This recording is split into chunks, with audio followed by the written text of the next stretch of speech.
Hello. Rock on.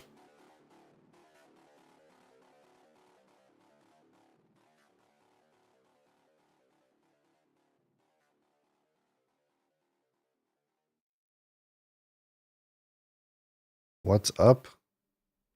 Currently a light fixture.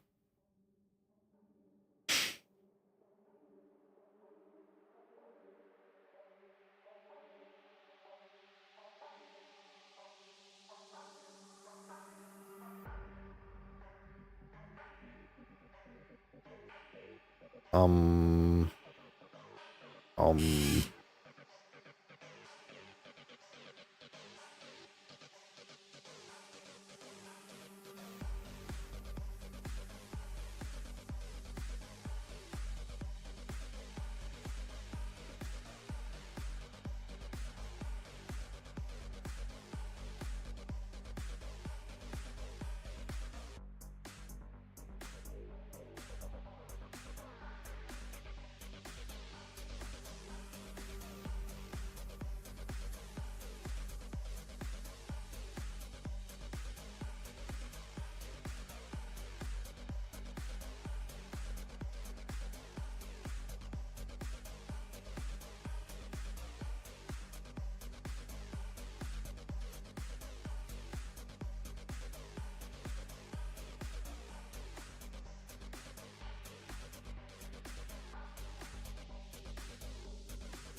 sounds like you're doing it wrong.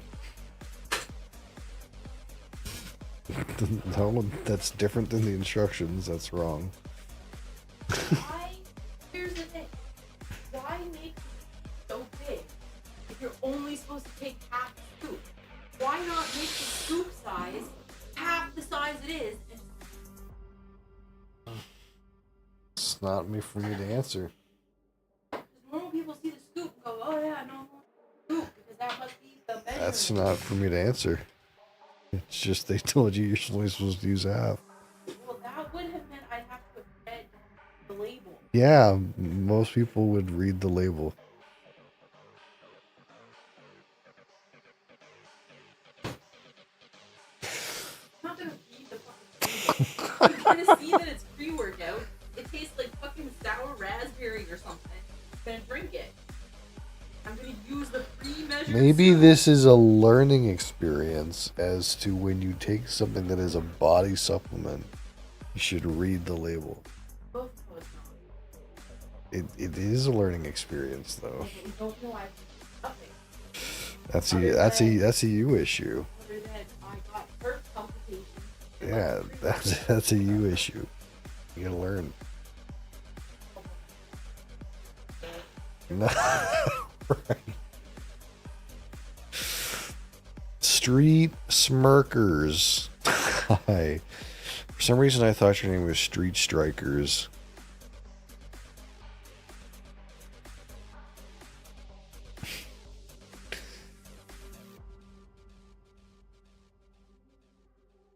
Johnny Hill, how's it going?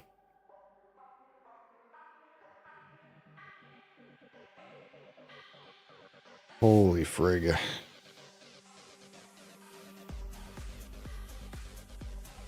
Holy frig. Oh, alright. Friggin' zonked. I'm always dead after work, man. It's so hard. So hard. So hard to not sleep. Hi. What? Do you need something?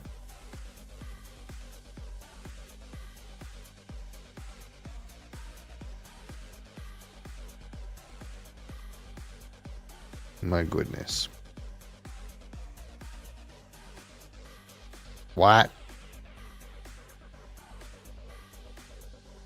How do you do?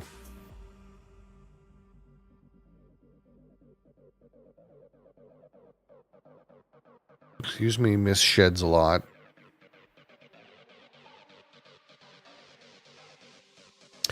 Waiting on the insurance to say the bank has my check for my truck. They wrote it off. Well, yeah, I assume they wrote it off.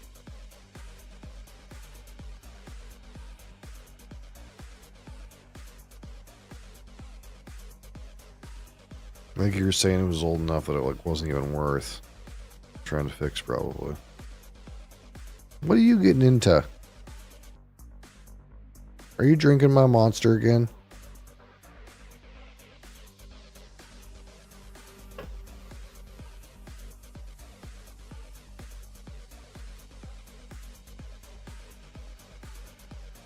What?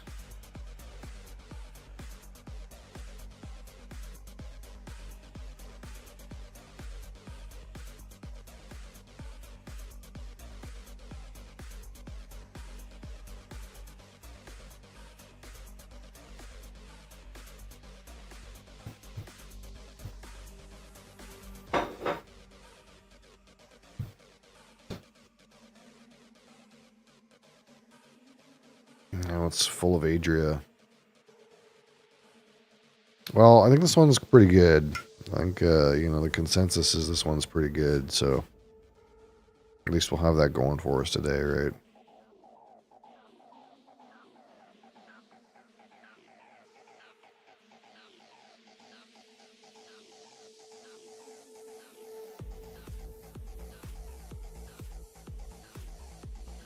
$11,400 for a piece of shit Ranger. Well, I mean, that's something. Cat is so FR. Man, I'm not hip on the kids lingo these days. Does that mean cat is so for real? Cat is so fresh. Cat is so I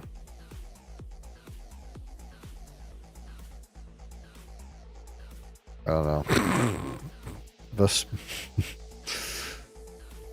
for real, okay. Thank you. I appreciate that. I truly am lost on the internet these days.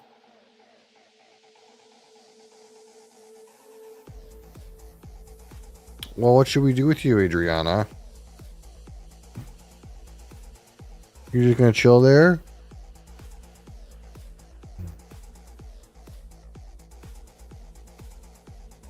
You gonna be good?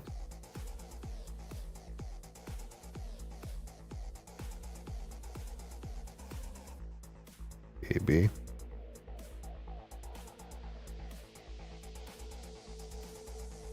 My goodness.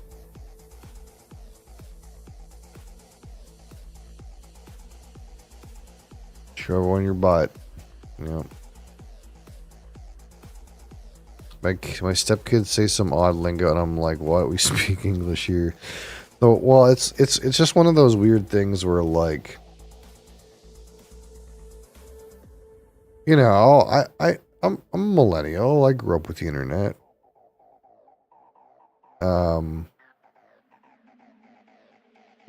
But like, there's a new wave of like internet speak, right? It's like that first wave of internet speak is like, I get it. I'm a hip early 20s adopter. And now that I'm in my 30s, it's like now there's a new wave of internet speak, and I'm like, what? What are we on about? And I pick up some of it, you know, but some of it I don't.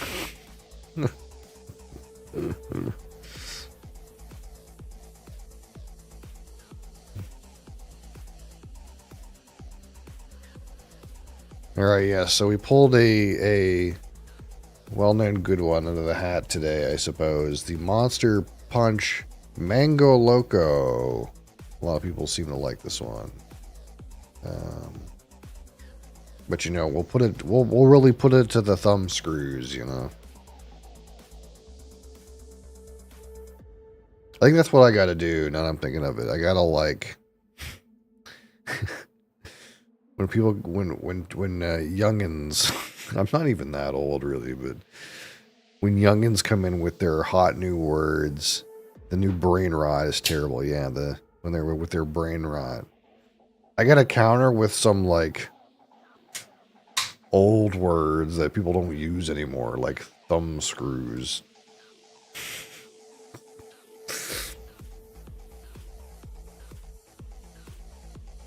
MSN, AOL, and ICQ. I did not have AOL, but I had those other things.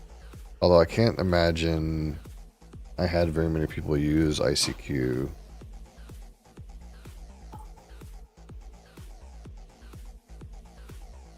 MSN was definitely the most popular, like, chat app, if you will. Although it's kind of weird when you think about it, because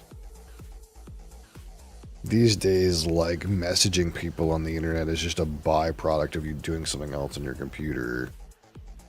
But at that time, it's like you would dial up to the internet so you could chat with people on MSN. That was the main function. I use, what do we call those? IRC chat rooms. Now you're here. I lost one cat and gained a different cat. Hi. I think he smells the mango. He's being very cautious. Oh, he's leaving. Mosley does not approve of this beverage. Alright, well, it sure fucking looks like mango. Look at that. It's a classic cloudy monster. The original Facebook was MySpace. Yeah, I don't think I used either, but MySpace was definitely a thing. That was like not about music. It was like about people having their own terrible like GeoCities page.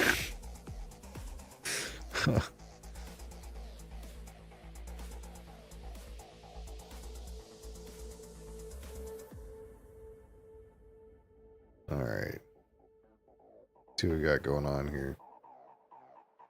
It smells like mango juice.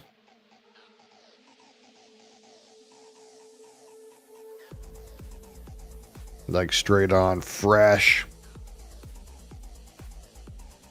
It's got like that little bit of like a creaminess on the sweet end.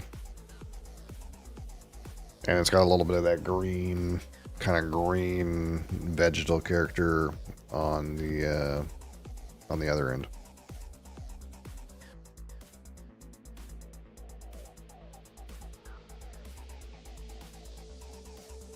That being said, nothing too complicated.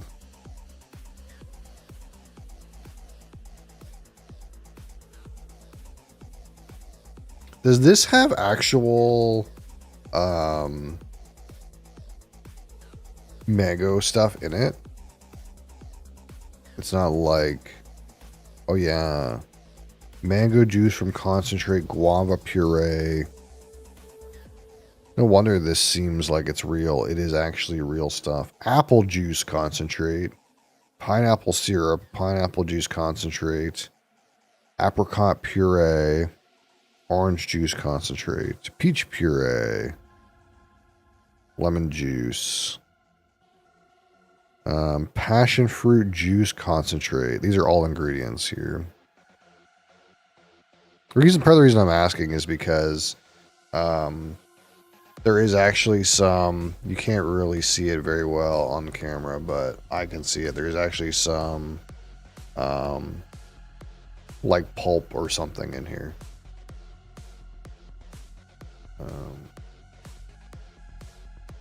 Like it is not a homogeneous substance. Bit of a wine glass. Ah, you see, this is a copita. This is a whiskey nosing glass. You can also see probably that it's forming this kind of like layer on the glass. This kind of like frothy kind of like residue coming up here. That's part of to prove my point that this is actually not a homogeneous liquid. There's some actual puree bits in here. If you didn't know, if you're a can drinker, maybe I'm ruining the experience for you, but this is actual stuff here. Real fruits. Give a kid a floppy disk, I guarantee that they won't have a clue what it's meant for. Oh, do you know what a floppy disk is? That's a physical a physical model of the save icon. That's what that is. Can you say something in a language that I don't speak? Well, I don't know what that means. So no. I won't say it. As to not know what happens, I'm subjecting myself to. Alright, a monster, mango loco. Cheers.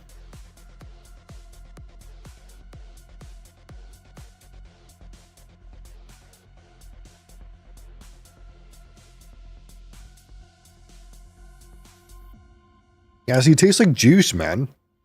It tastes like real fruit juice. Which makes sense, man. Again, there is mango juice, guava puree, white grape juice, apple juice, pineapple syrup, pineapple juice, apricot puree, orange juice, peach puree, lemon juice, passion fruit juice. These are all juices, real juices in here. So this is in fact juice with caffeine. Straight up. It has the texture of real juice, tastes like real juice.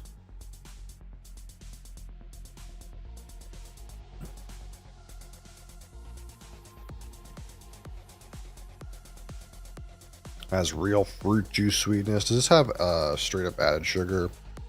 Yeah, it does also have added sugar as well. It also has fake sugar. It has real sugar, fake sugar, real sugar, fake sugar, fruit juice sugar.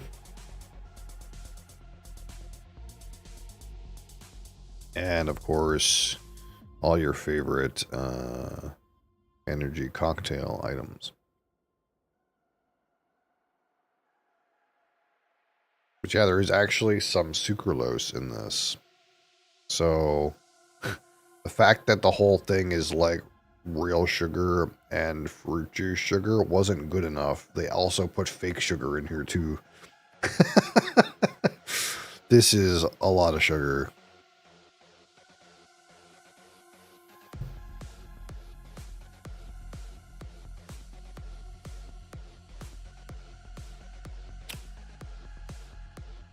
Nice part about this one on the palate is it contains like those natural variations within actual fruit juice. So it's not hollow like a artificial sweetener drink. But it's also not like a one note, one dimension fake artificial flavor that comes from like say something that's just like fruit punch and it's made to taste like red and sugar, like Kool-Aid, you know? It's got a lot of like real fruit variation.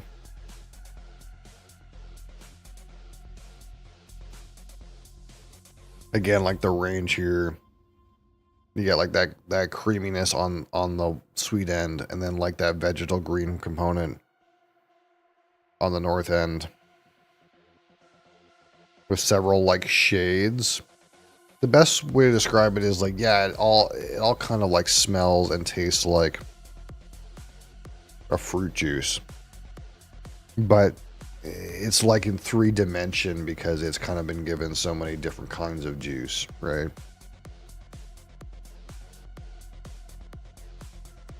Rate it out of 10. Well, you're new here, so you don't know that we rate things out of 100 among 5 categories.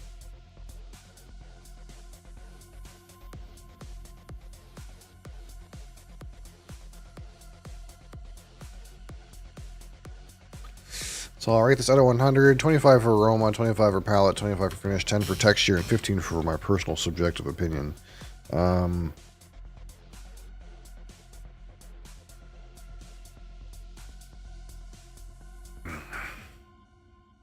As we would a whiskey. Because if you're new here, you don't know. This is a spirits related broadcast, so you know we talk about whiskey. Oh, here's a Japanese one. Here's a Japanese whiskey. Here's an independent bottled Scotch whiskey. What else is here? Oh, here's a Canadian whiskey. What else can I grab? Oh, here we go. Here's a single pot still Irish whiskey. Let's see. Oh, here's a gin. What else do I got here? Oh, here's a Fiji Jamaican rum. A South Pacific Fiji rum. What else is down here? Oh, I even have like a Diageo special release Talisker. How about that? This is just what's in arm's length right now. So, you enjoy experiencing fine alcohol, subscribe to my channel. Oh, hi, Crosses.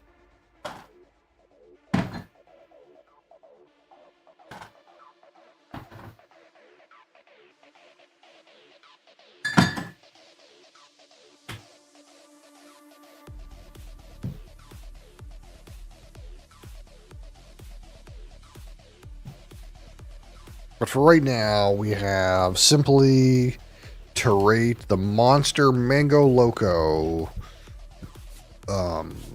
literal fruit juice. Have you tried Old Monk Indian rum from India? I have not tried it, but I'm well aware of it because I have a friend who bought one of the Old Monk heads on international, what do they call those, duty-free shops. You know, the big head. Do you know that Old Monk? It's kind of a meme. I haven't tried it, but yeah, this thing here, I'll show you.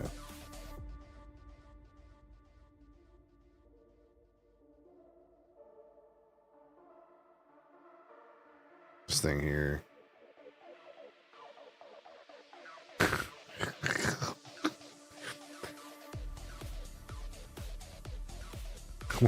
What a bottle, eh? Anyway.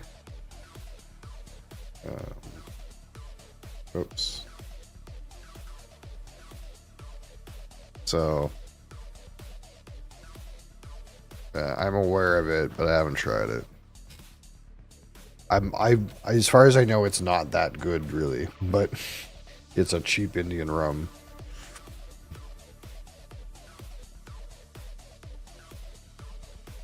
All right.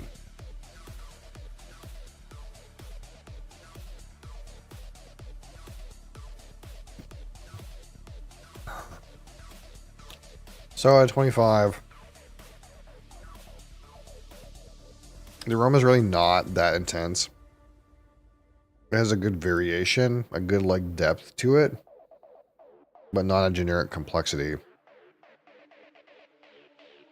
I'll give it 16.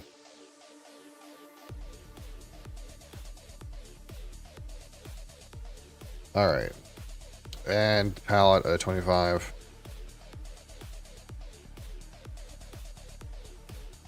There's so much solids in this. It's actually really surprising how many solids are in this.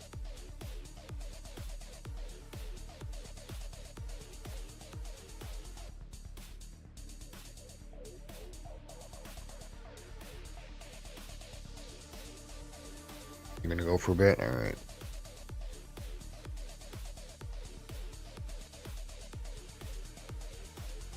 Cabo white rum from Goa.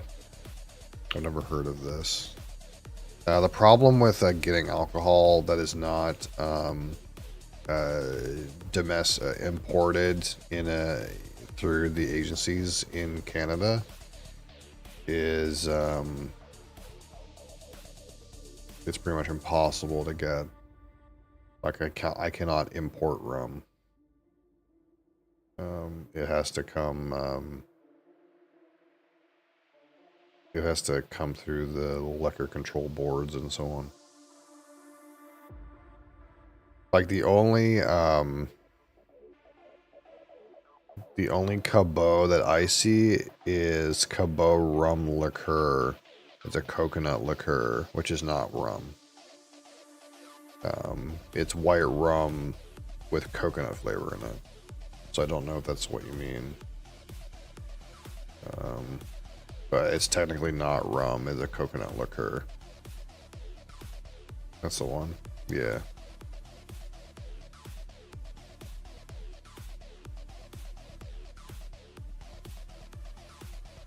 Yeah, one is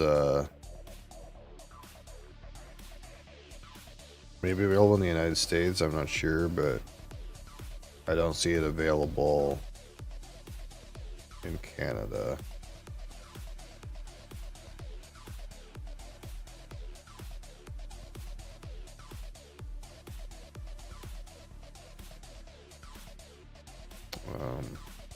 But yeah, to be clear, it is less than 40% alcohol and classified as a liqueur. It's Indian beer. It also tastes horrible. I don't know the last time I even had Indian beer even on the radar. Again, it's like the same idea. It's like it's hard to import some of that stuff.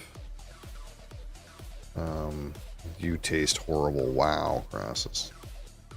I do know of some Indian beer. I know Kingfisher. I know that's an Indian beer. But I can't say I've ever tried it or tried any. Now I do know of a few Indian whiskeys. Of course, this is a spirits related channel, so there is of course a few whiskeys that have international regard and I can actually get because they're popular enough outside of India, I suppose, that people import them into Canada. So, of course, Amrut is one, or Indri is the other one, I believe. So they both have offerings that I can get. Amrut Fusion is a very popular one I know of, which is half like Indian malt and half Scottish malt, Scottish peated malt. So it's like a half peated, half Scottish malt peated Indian whiskey. Cobra and London Pilsner. Yeah, I don't recognize those names, but they probably just don't get that stuff in Canada. We really don't even have that many European imports in a grand scheme of things. We have like the popular European export beers, but not a whole lot. I'm actually surprised that I can readily get Sapporo where I am, because apparently there's some places that cannot get Sapporo even. Which of course is Japanese, but you know, that's not like some kind of interesting Japanese beer, right? It's a giant Japanese beer.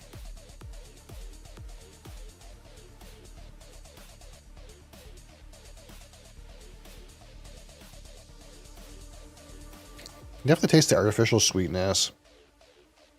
Not the artificial sweetness, but like the added sweeteners on this. Definitely way sweeter than like straight juice. A little bit of a good range of notes. The problem with this is, like, while it's tasty like juice, it doesn't have that range of flavor that makes it truly interesting. So, like, the best I can kind of do for this is 16.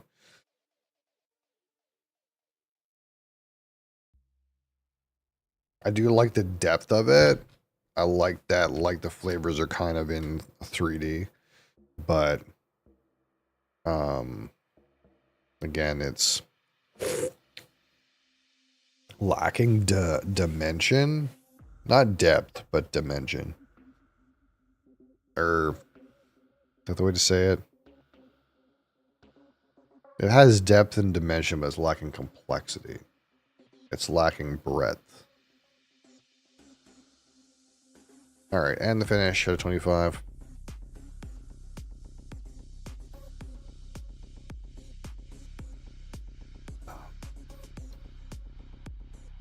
Slight mango notes linger.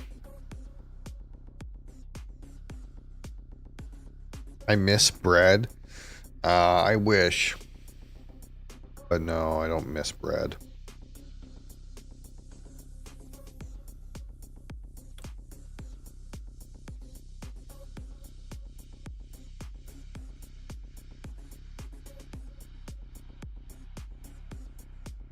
I'm gonna go with 15. And texture at a 10.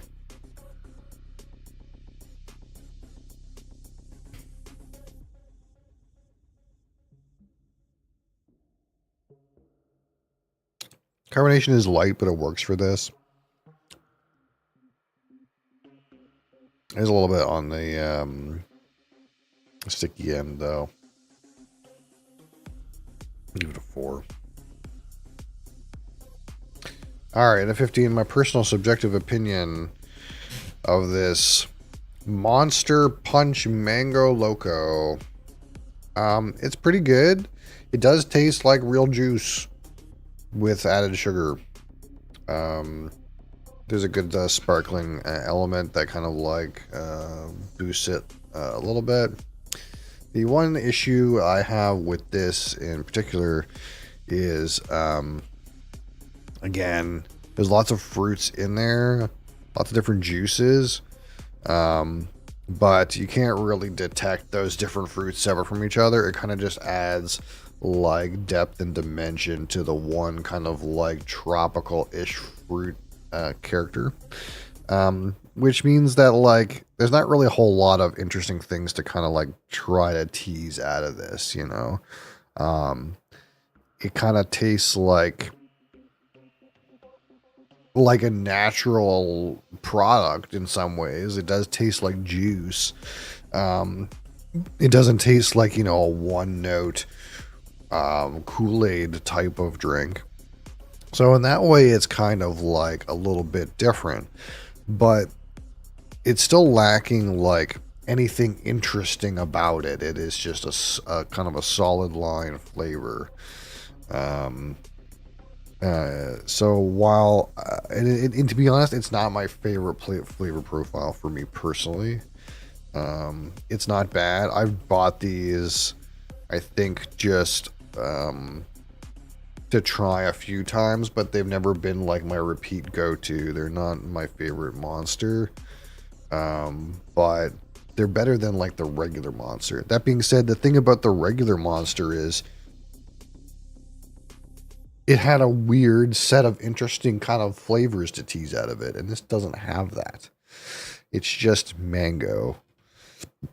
And I know this is a one that people enjoy, and I think this is definitely a good offering that a lot of people will enjoy drinking. But in terms of like the experience that this flavor provides, it's not that interesting, really, in my personal opinion, in terms of the experience of this one. It just is like you went and bought mango juice in the store and you put some fucking caffeine and sugar in there, you know, which is not bad, but not a wild adventure. So, like this, we'll say, you know, it's definitely distinct but doesn't stand out. A good 7, I think, is fair, because again, it's doing something that a lot of other drinks don't do. It is primarily juice, like real juice. And you can tell how this glass had developed all kinds of little residue on it. This is actually a whole bunch of real juice, not flavor gunk. And that's got some merit. It's just not that interesting either. Sometimes you can do the right thing, but still not do the best thing. So I put these together. I got 32, 47, and 11 is 58. 58 on 100. This is not bad. It's good. It's still just good. We'll call it good. Monster Punch Mango Loco. Save that. Boom, boom. Alright, so what we're going to do is we're going to get on Dune for a minute. I'll probably get on Dune for like just a little bit. And then we're going to abandon that before I want to vomit. And we'll probably go play some board games. Oh, there was a video I saw. Maybe we should watch. Hold on.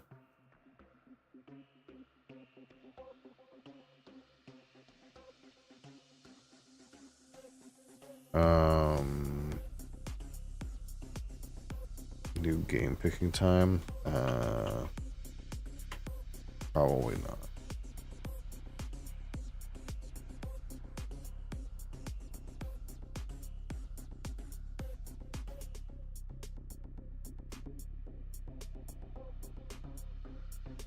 What is that? The new... There's a PTR patch that had a whole bunch of... I just want like the skinny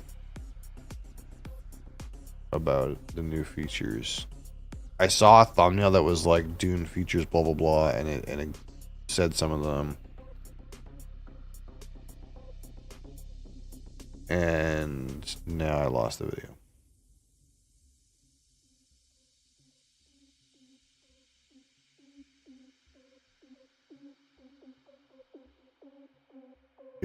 It was brand new though.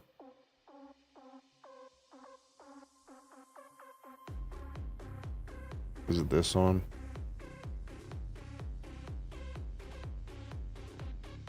This is just a person talking at the screen. I don't want that. Don't you hate videos like that?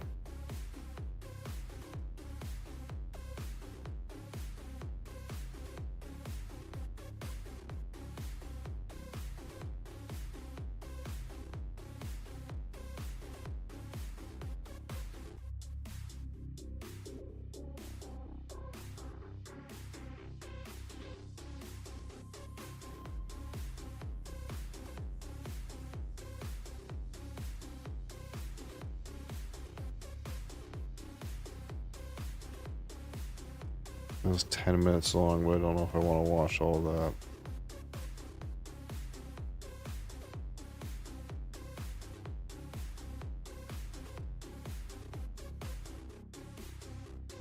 Maybe I'll just skip through and see what these little blurbs say.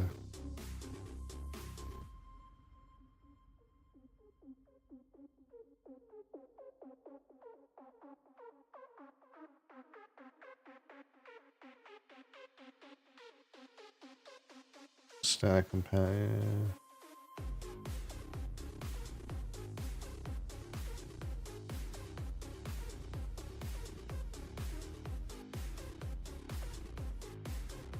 Oh.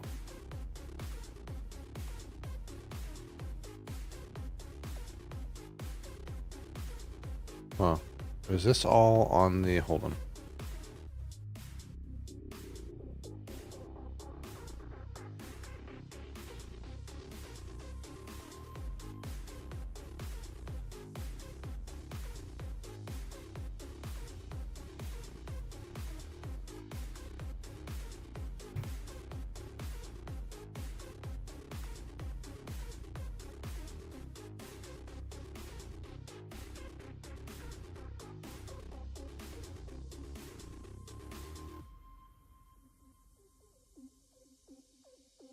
No, it's not. It's not there. Okay, let's just see what this is about. See what this person has to say. In the sense of there being a lot of different changes, but not necessarily actual new content as many of you may hope. So I've went and summarized it and broken it down in all the different important notes that you should be aware of, so you're not caught off guard when this update drops. You will need to be extra careful, as it will be a lot harder to not get eaten by the sandworm with this update. So first of all, some resource building and crafting changes. You will finally be able to copy your entire base with the Solidoid replicator and not just the bare bones. This means everything from your decoration to your storage and refiners, listed just here. You will now also be able to place pillars between wall sections. And you best be careful when this update drops with your static compactor, it will generate an awful lot more threat. This coupled with the new change, particularly to these flower sand fields. Yeah, the thing about this flower sand stuff is it felt like it was free. It was like, it was almost like supposed to be risky, but like there's always these flower sand areas that like the worm can't even get to. So like it like didn't even matter what your static compactor's threat rating was. Will make it significantly harder to gather. So you might actually like they're increasing the threat of the compactor, so it attracts the worm more when you use it. Drops. They've gone and fixed pentashield base. But I think I seen another thing around here that basically said they moved all of the flower sand spots that the worm can eat you at all of them now. They like fixed them. Bases. You will no longer be able to build them like this, where they're not connected to any walls. And they fixed it where resources could spawn on top of those pentashields. You may also have noticed sometimes those spice fields, particularly in Haga Basin, would end up bugged, where you could not go ahead and gather any spice because they just weren't showing the correct visuals. That's because they were partially harvested before a server restart. Now, as for the economy, searching items at the exchange should be a lot easier, as there will now be an item search. All these the fact that there was like no item search made no sense. Right Can't search the auction house. Will now be moved. You will no longer be able to get away with farming that flower sand and even spice in some areas without the worm being able to get you. You will now be able to sell water to NPCs. Yes, I know you could sell water bottles beforehand. Yeah, it's like now you can, if you have a container full of liquid and you sell the container to an NPC, the container pays you for the liquid too. I wonder how much water is going to be worth to sell to the NPC. Good question.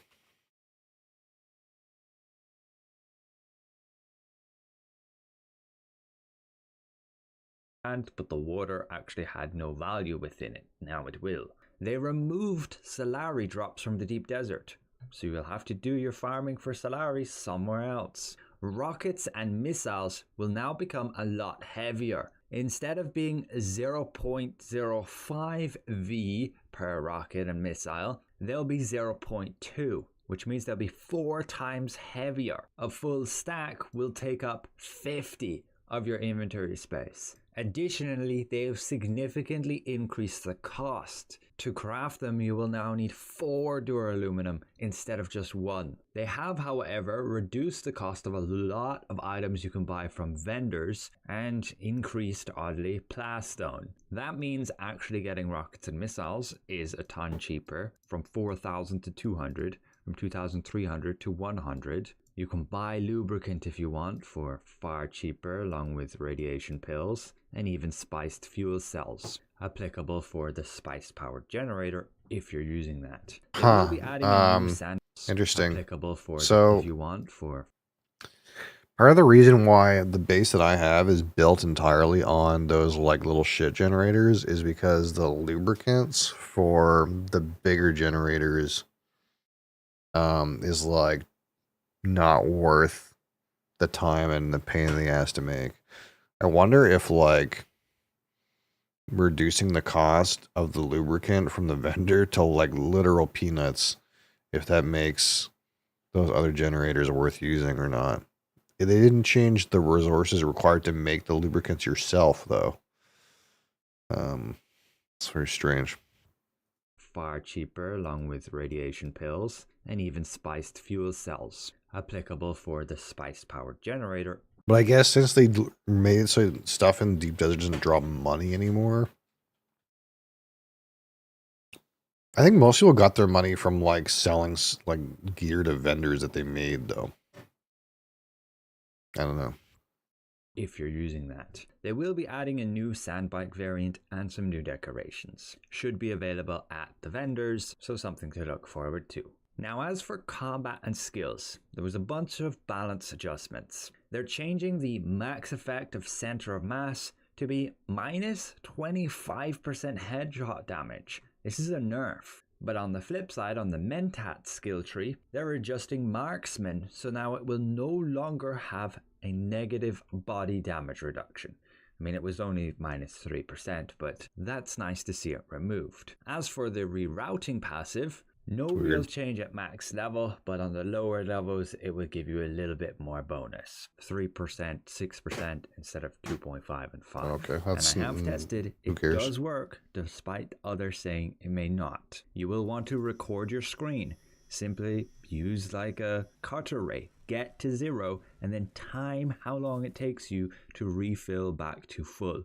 Do that with and without the passive and you will see a few milliseconds of a difference. Because yes, you're going from about 12.5 seconds to just over 11 seconds. Not something you will easily notice unless you record and time it accurately. You will also more clearly see the effects of cutter ray mining and deep analysis when looking at your cutter rays. It will properly display when you look at the stats how much resources you're expected to gain while you have these perks in effect. So good for some more clarity. They reduced the power regeneration bonus from source of power from 30% to 100%. Yes, that's how they say it here, but I think they've mixed up the 30% and the 100%, meaning this would be a nerf. And finally, Suspenser Blast. Getting some pretty big changes, effectively a lot of nerfs. You could use it to have hyper armor, not being able to be CC'd,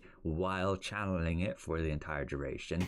This thing, you can pretty much just hold it and keep channeling it, and then nobody would be able to stagger you.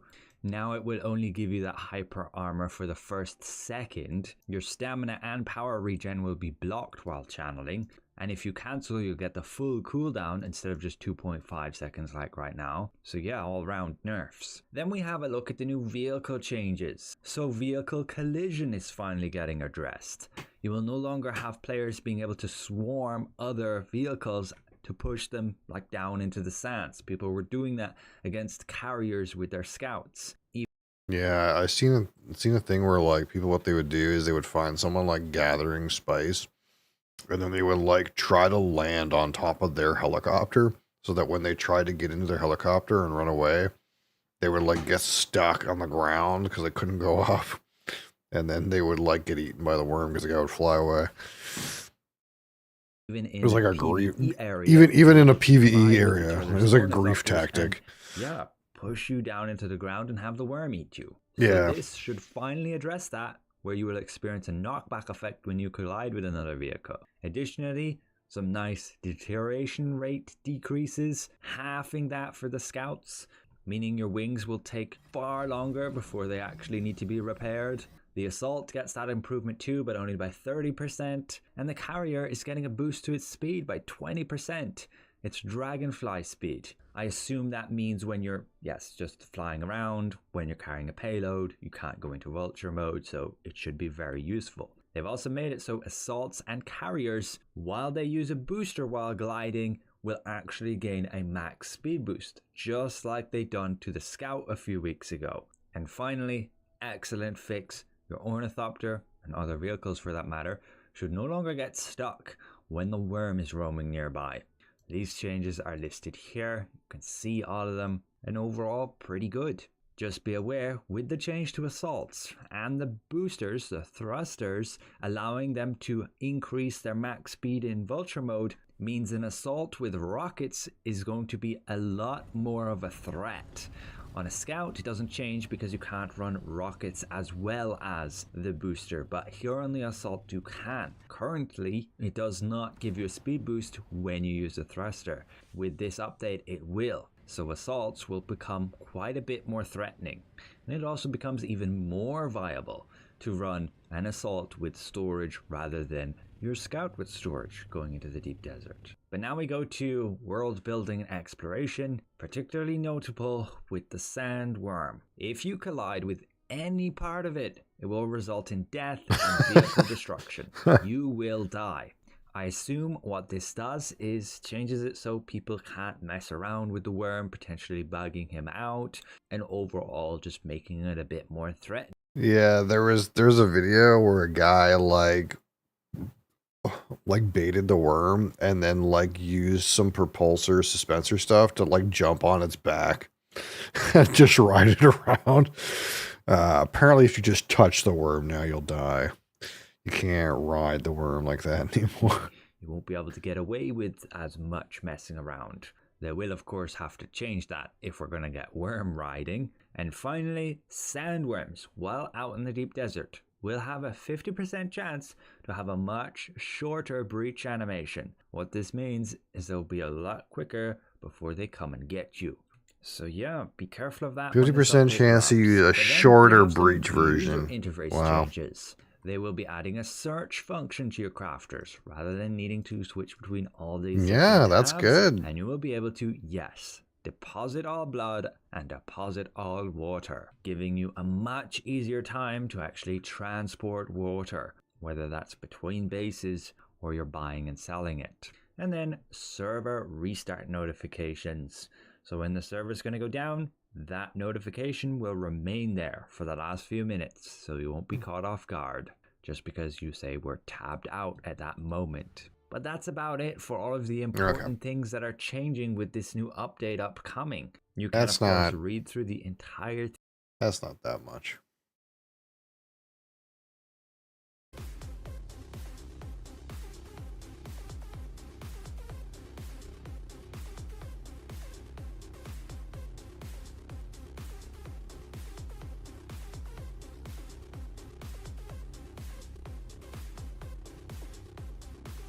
Alright, so probably what I'm going to do is we'll mine a load of aluminum, then I'll go pay my taxes,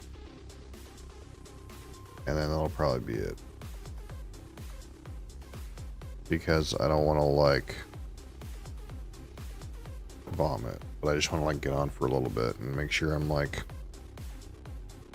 experiencing the game, if that makes any sense, so that my brain doesn't, like, forget what it's like and want to vomit when I try to play the game. Hi, kitten.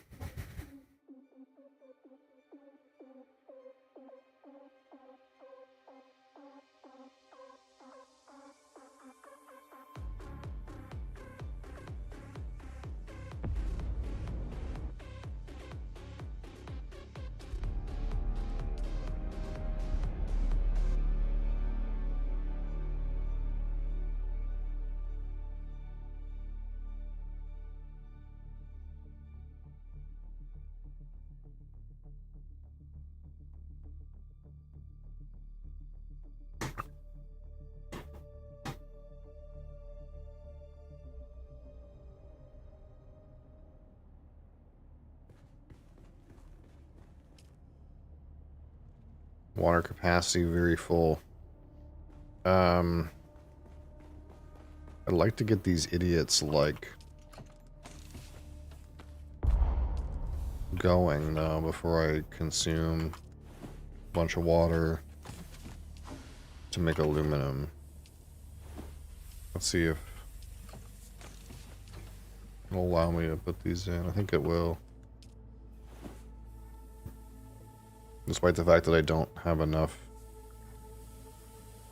left in the tank for that. I did organize everything yesterday, so things are a lot more organized generally.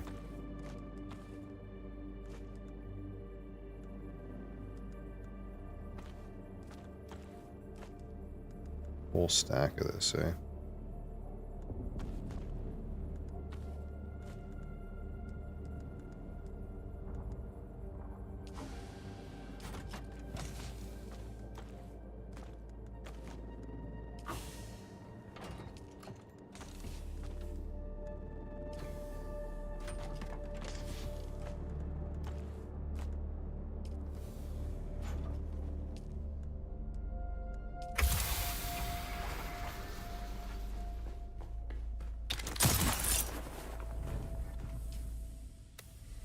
Was this that ended up in my inventory?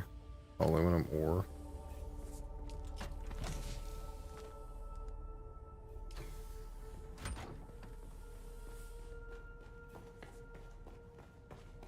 I gotta move these weapon bits over here.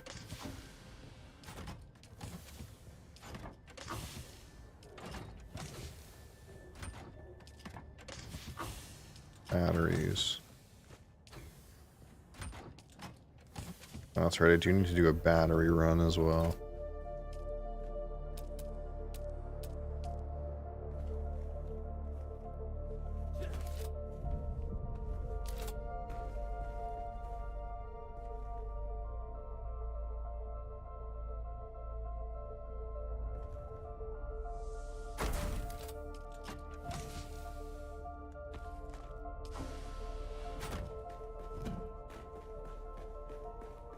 Full bucks, baby.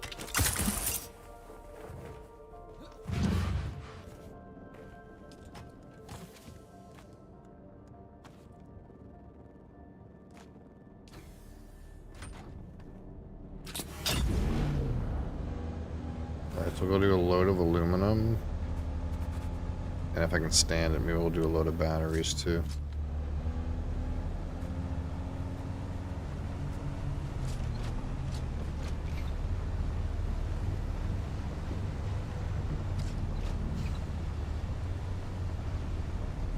Oh, that's right. It's different now.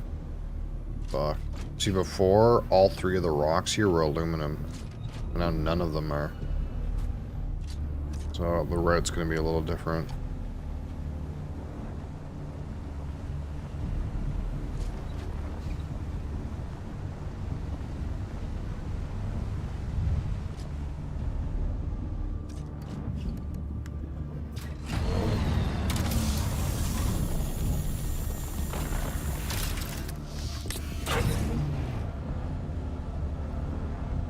There's some over here.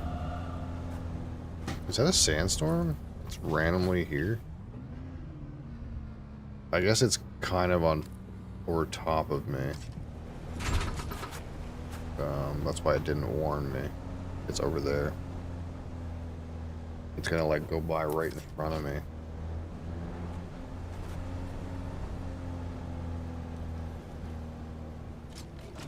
It's kind of cool. Maybe like right on the edge of it.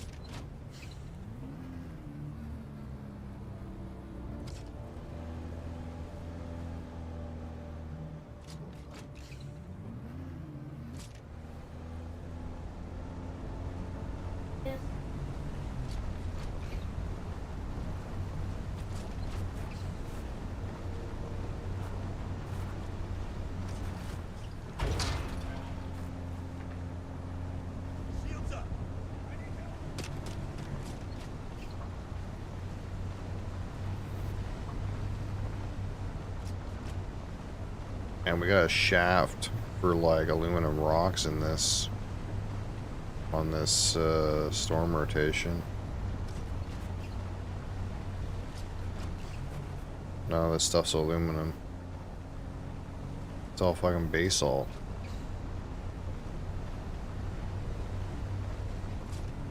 Fucking need basalt, at least not right now.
I should just get some batteries while I see them. I actually don't know,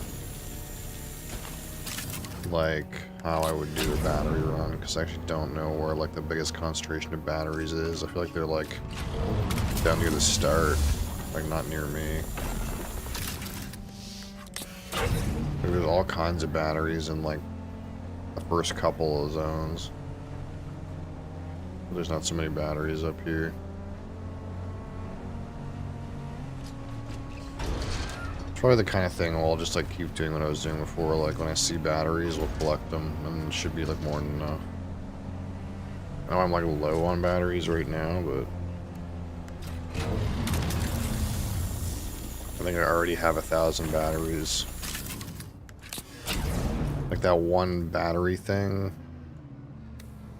that I just harvested is like how many batteries? 530 just for one battery node.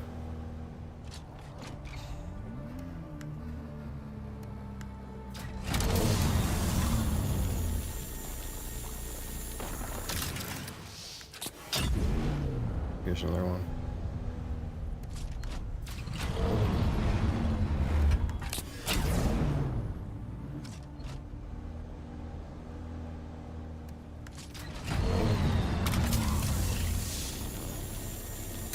Yeah.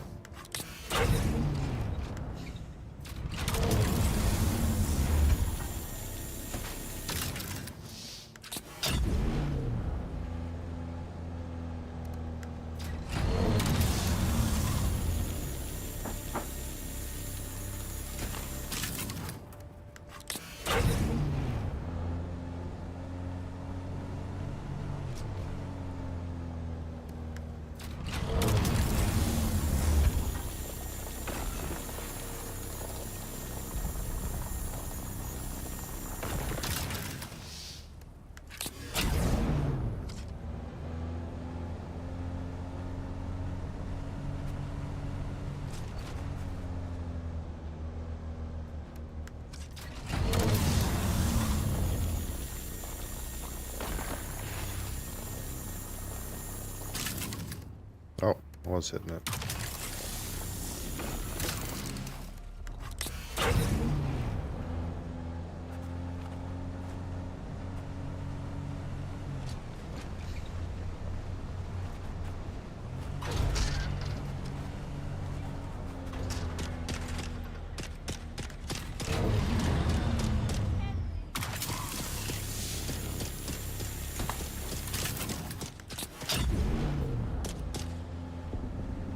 This is already probably enough batteries for like a week.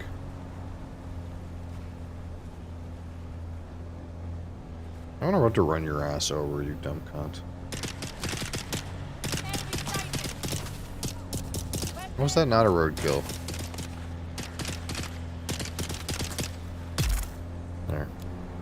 Fucking idiot.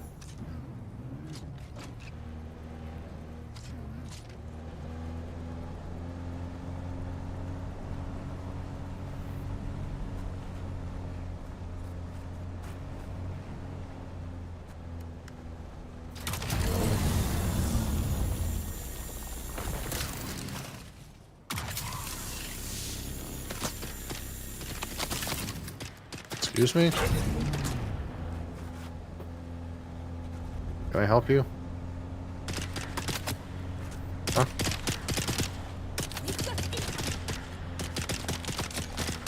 Man, the hitbox for this thing is suck. It's like pretty hard to kill someone by running over them. I'm like trying to hit them with the tire and that doesn't really work. I'm trying to hit them with the body and that doesn't really work. It's like you have to hit them with like the center of the tire or like the tire leg or something like that.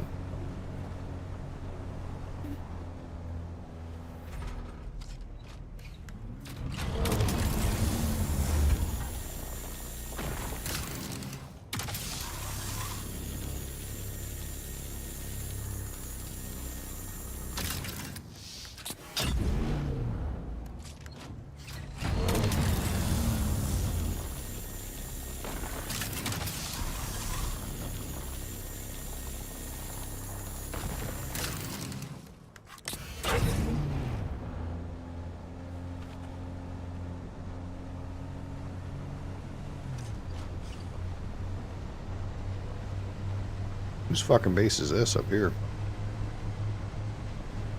I've seen this one before. Oh, it's an Eastern Shield wall, that's why. It's technically not the same zone.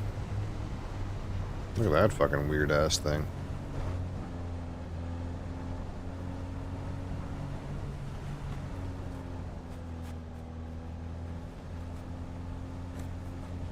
Oh, we can drive right in. Hey, how's it going? It's kind of cool, you know. I like it. I like it.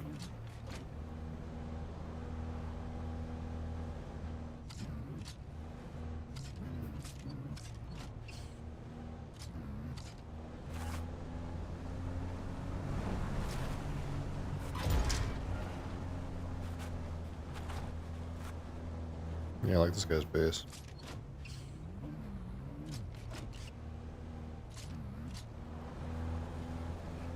That being said, this is like a dead end now.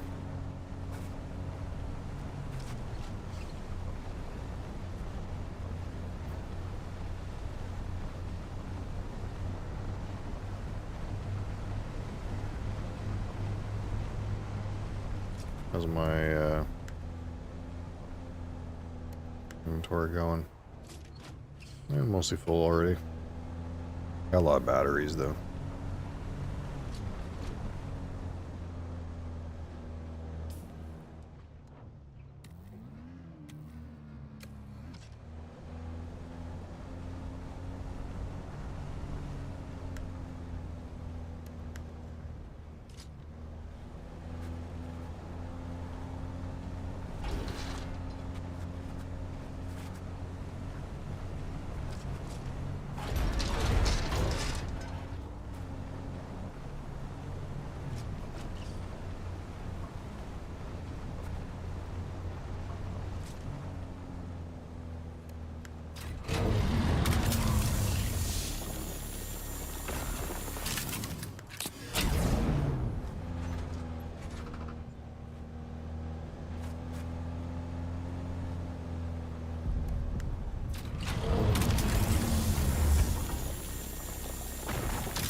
Consider this cat sleep.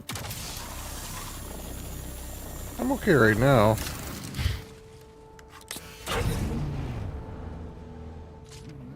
I consider cat sleep every fucking day, dude. Every fucking day.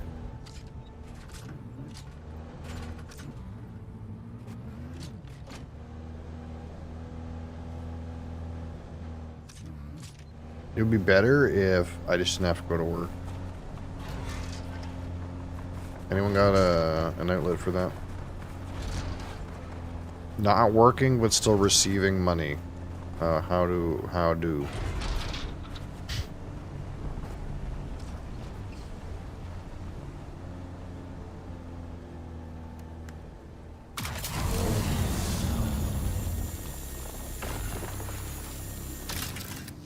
But too rich for social assistance.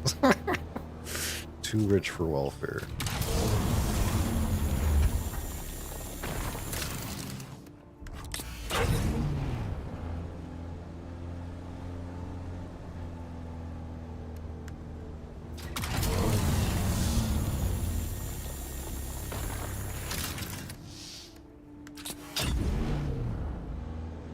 Kind of like a little bit envious of those European countries where if you go on welfare, you're pretty much just like the same as like a McDonald's worker around here.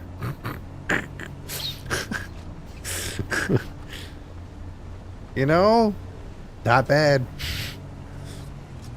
Not a good amount of money, but hey,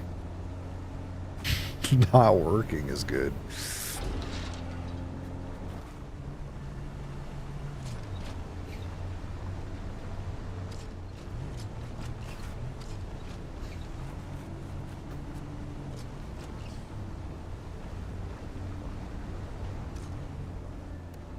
More batteries.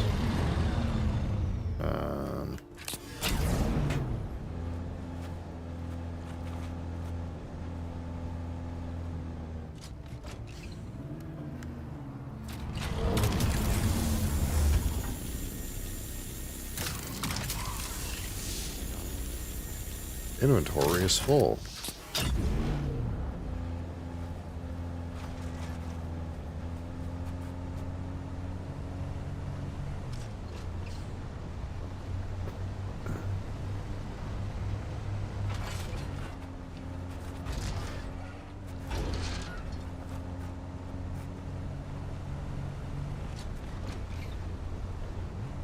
What's the way home?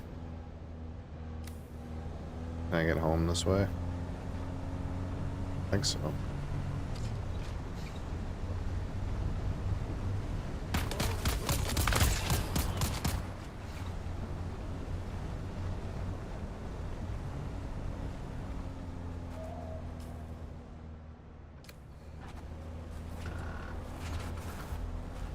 I feel lost. Oh, this is the way home. Through this hole.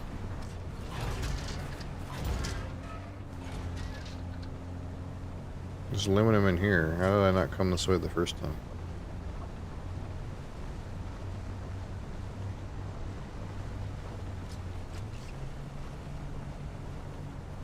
Ah, I see, I see.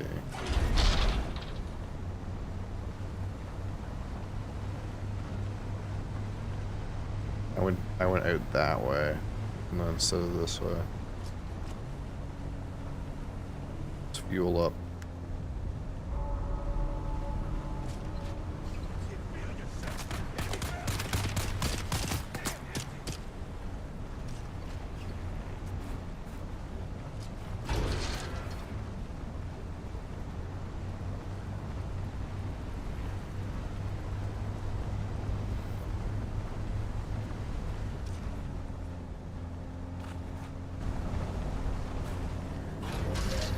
Alright.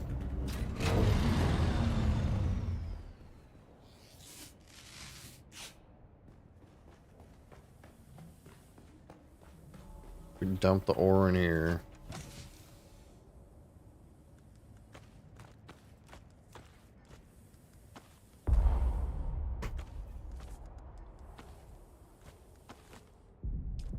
And then we go, hello.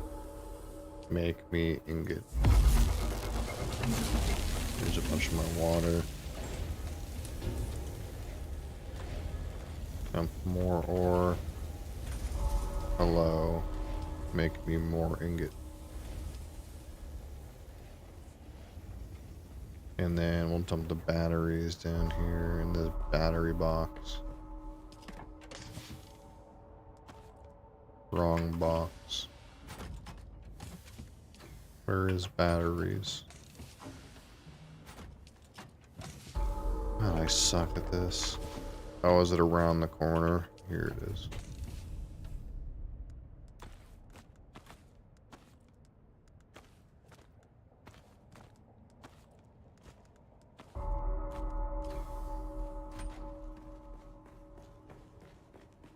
How much aluminum am I making?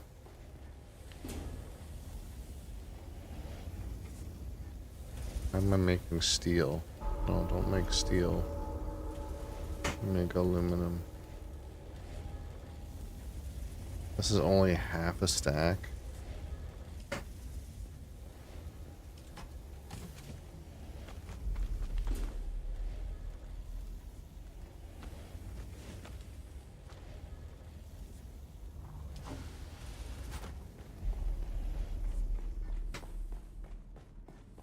Really, I should do another aluminum run.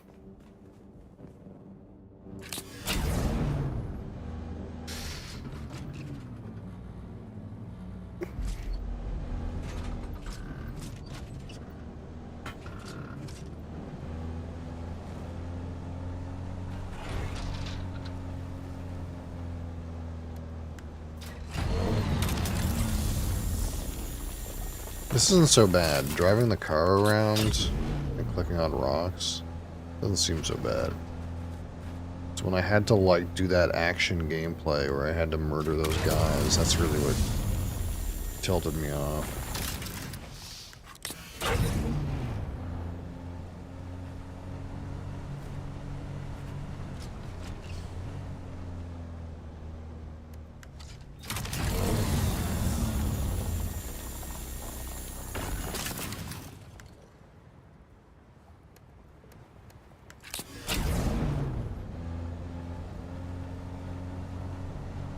Up. I spy with my little eye an unpowered base. This guy who took the area I wanted to build in is now unpowered.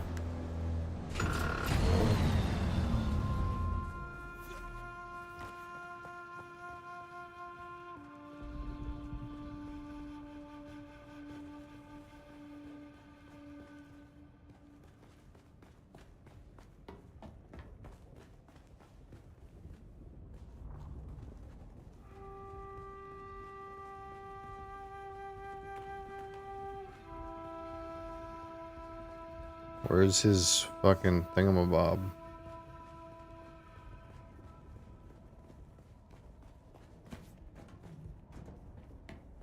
Yeah, he's unpowered. Unpowered or unpaid, one of the two.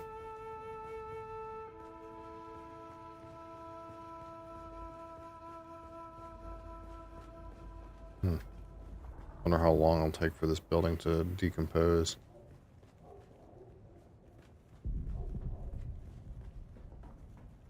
Unfortunate bit is even if I wanted to claim this fief, it cost me $1 billion to expand my fief all the way down here.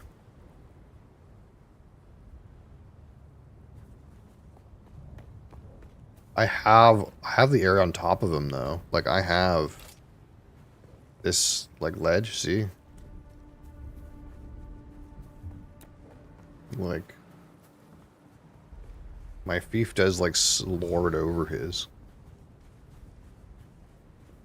I guess there's a world where I could expand my fief vertically 1 or 2 times and then expand it to the left a few times, and that could encompass all this guy's shit once he's gone. Because originally, like, when I was here first, I wanted this guy's spot. But then I was like, fuck it, and I took the spot on top of his.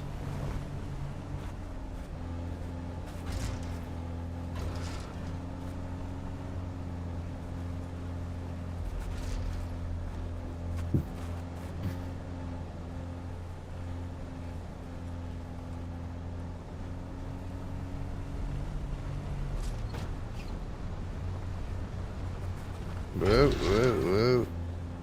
Careful.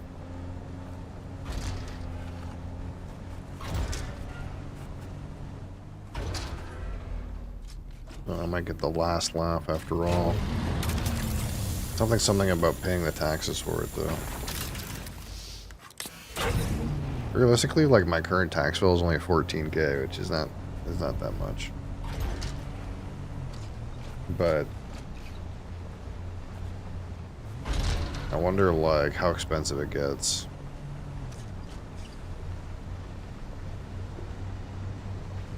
If you keep expanding like that.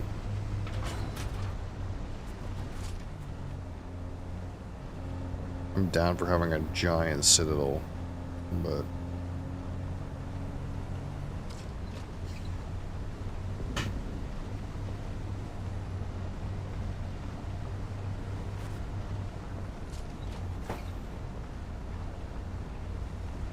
I'm not exactly printing money quite yet.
Got about half.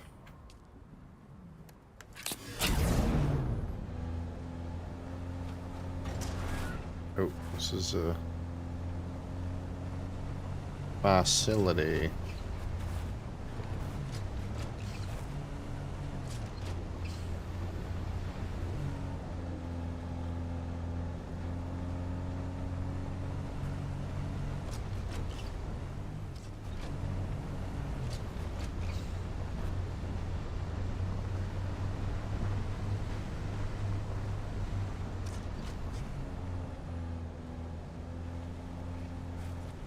I don't know where I'm going.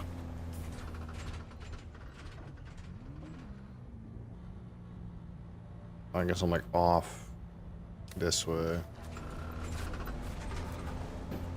No, you should end up going north, I think. Seems like this is worse than what I was doing before. There isn't as many rocks over here.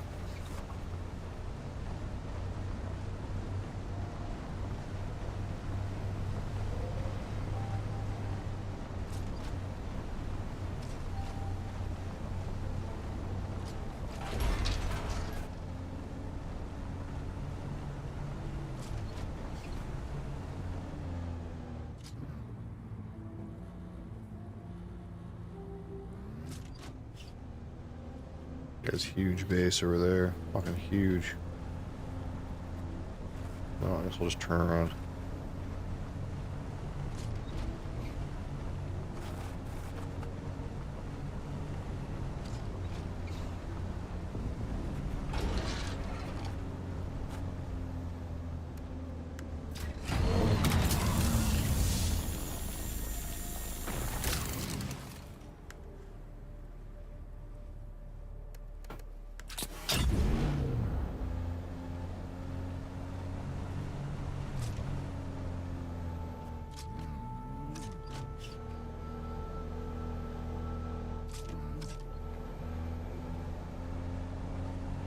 I like that guy's base on the mountainside over there.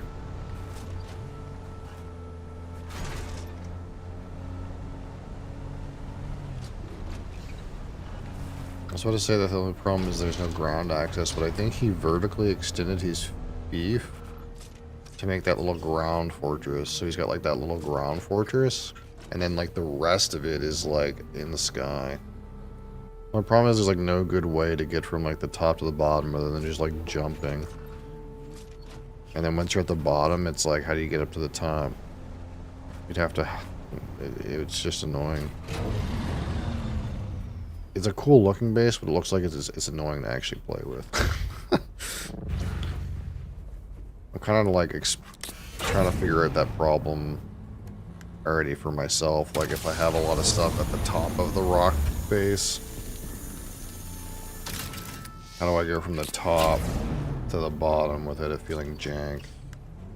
And vice versa. Because that base looks really cool, but it's I don't see how it could be practical. It's like it feels like the game needs teleporters or something. It's maybe not it, but some kind of like high-speed elevator or something.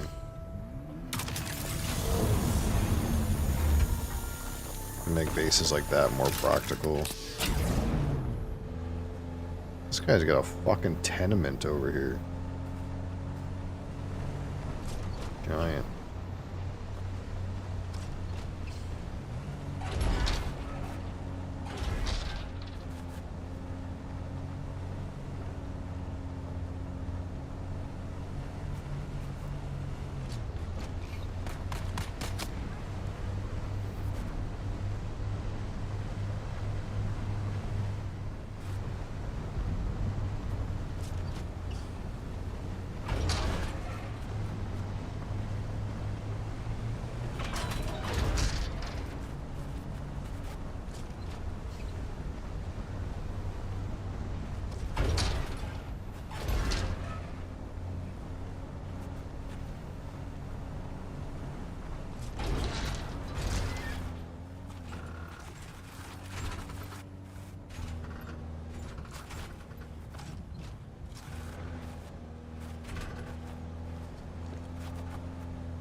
if there's anything in here for me to, like, yoink.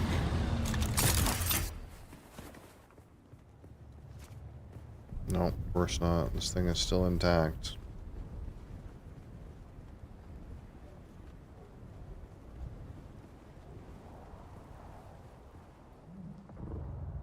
One day. One day I'll find some buildings that I can actually take.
He's respawned up here yet?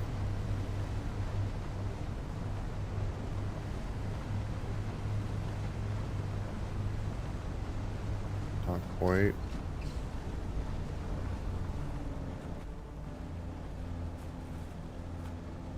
Surely the ones at the start have.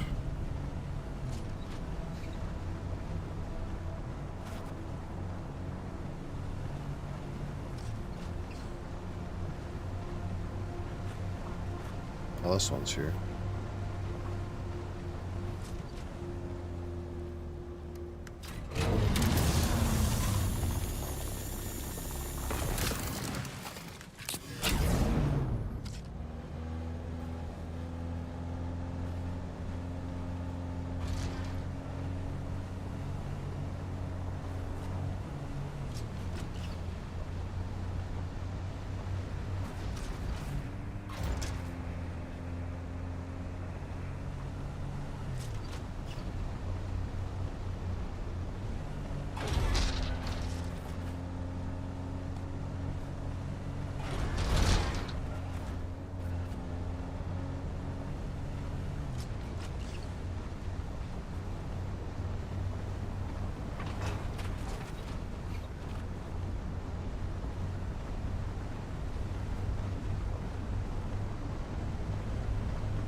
Weak.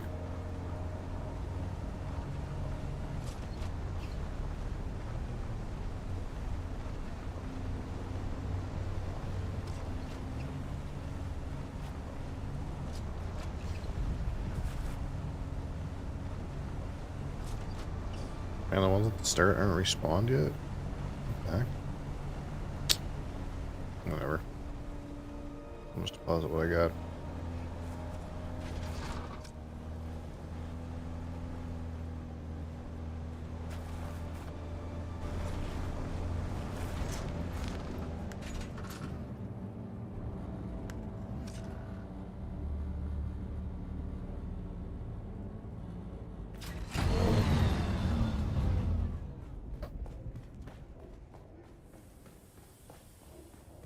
Okay.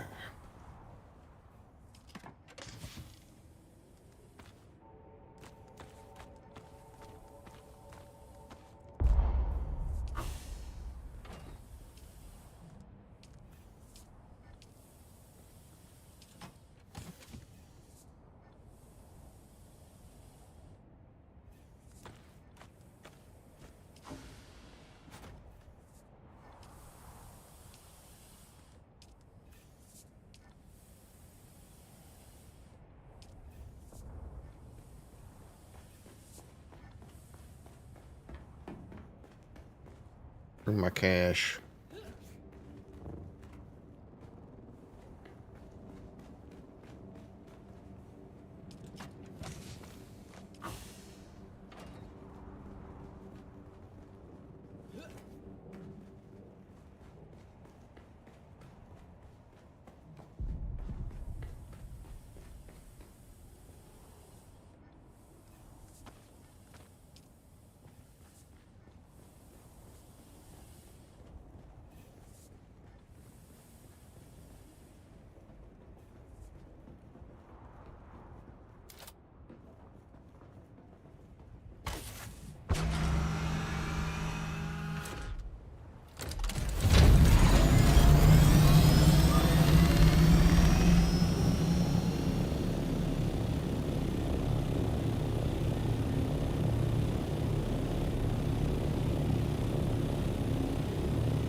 Okay, no, I don't want to go there.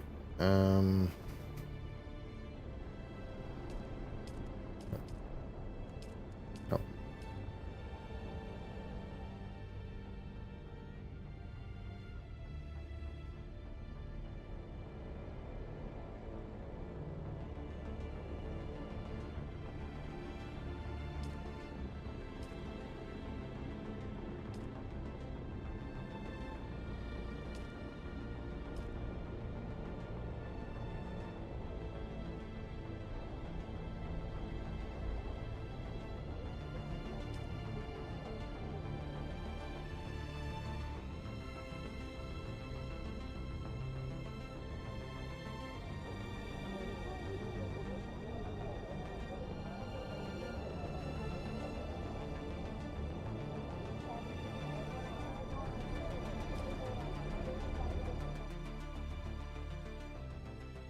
What, baby?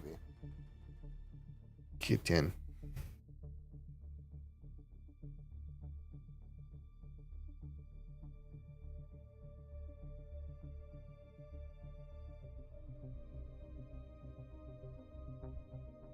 Kitten.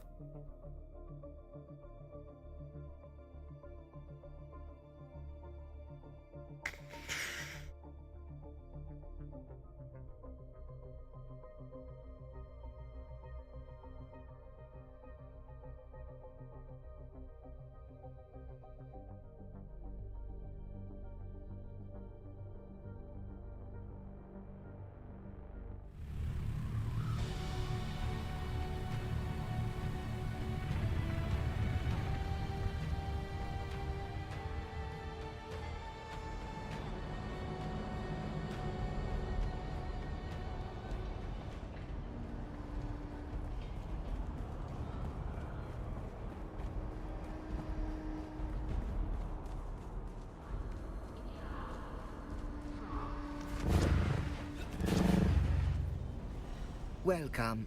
Would you like to deposit or withdraw Solaris? How much Solaris would you like to deposit?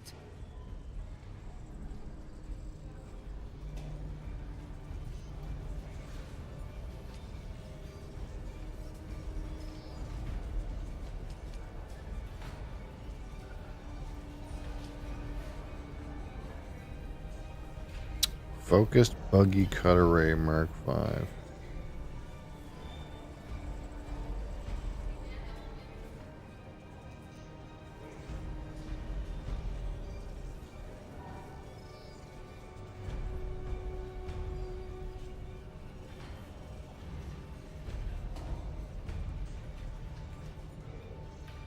Invoke. What does that mean?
What does this do?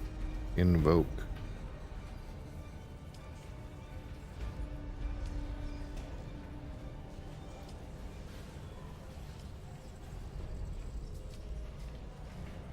Do shit.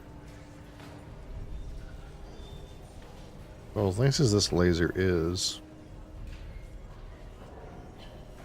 I don't think I'm going to pay that much for it.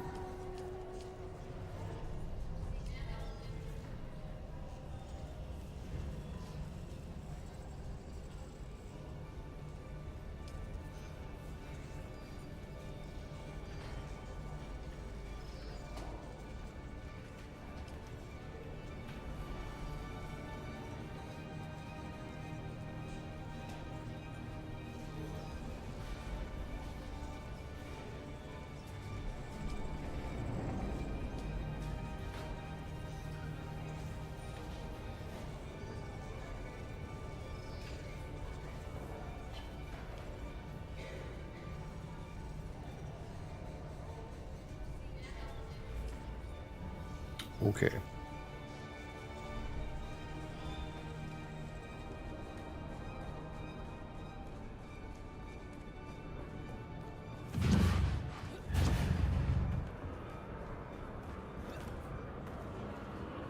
I calculated you returning a half hour ago. Is it done? Have you put your assassination skills to proper use? Is the informant dead? You do not understand. This is merely the first step. We must enact the rest. Strike again and again until they see, until they all see. They will regret rejecting me. Through Firhawat, the Harkonnen, the Mentat College, Father, Mother. I was made for use. I was made to serve. Why will no one use me? I've done everything right. What? Yes, correct. I don't... They manipulated my abandonment issues, my attachment issues, to make me the tool they required. You are correct. I am compromised. I must run computations on this line of thought. Thank you. I still owe you more training. A mentat cannot function without realizing they work in infinite systems. Fixed knowledge cannot surround the infinite. Everywhere can be brought into finite perspective. Instead, the mentat must become the infinite momentarily. Let us begin. You continue to impress, but take care when staring into the infinite.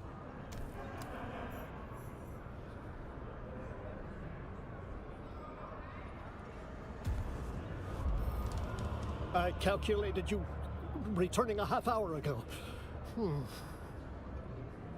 I have thought on what you said. I have run computation after computation. It all leads to one inescapable conclusion. I am compromised by my Bennett-Schlelax twisting. I do not know if such processes can be undone or subverted. But I do know of a Schlelaxu traitor. Perhaps he has some useful knowledge. Perhaps you could pay him a visit. I am not good at... That is, I... Thank you.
Oof.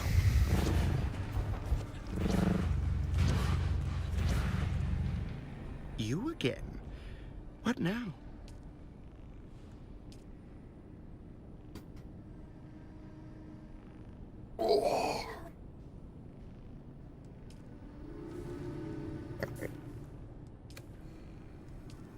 That's good for now.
My tournament games up for play.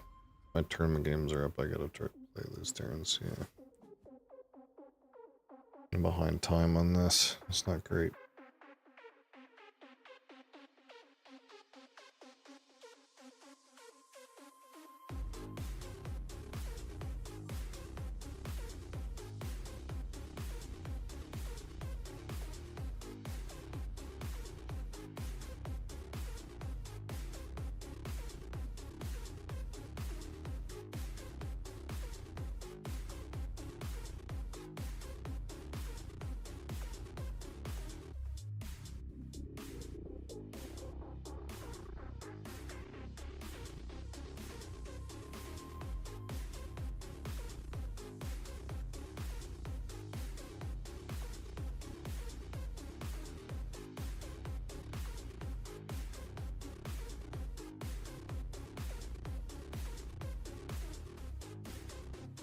It's my lowest ELO. Oh, I'll still this. Time to play this.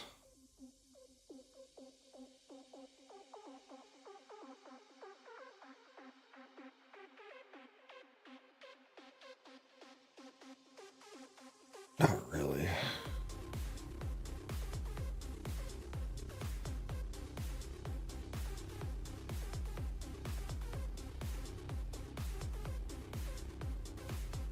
I want a speedier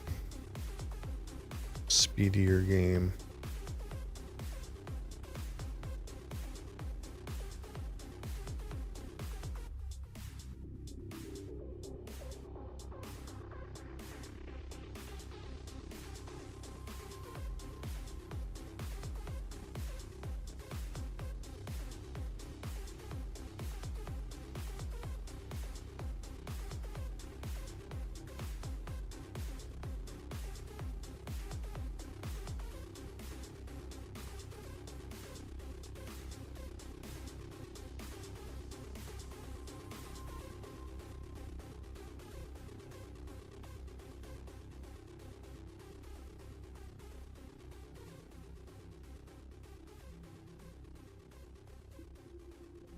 Site seems somewhat laggy.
All right, choo-choo train.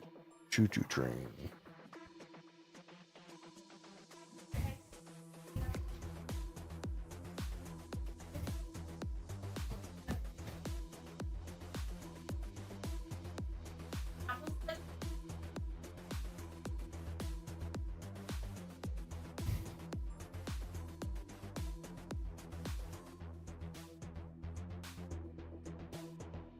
Okay, what's going on here? Smash the bricks. What bricks? What? I am confused by your statement.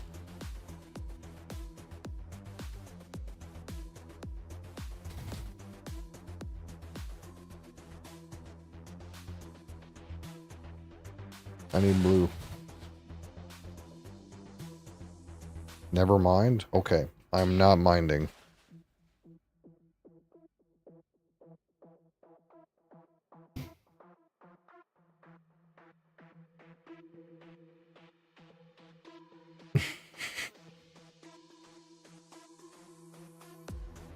Nashville. He stole it.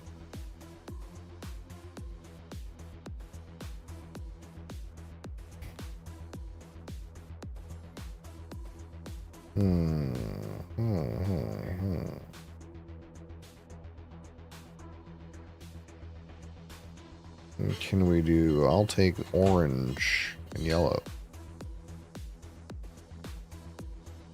Ooh, I also need green.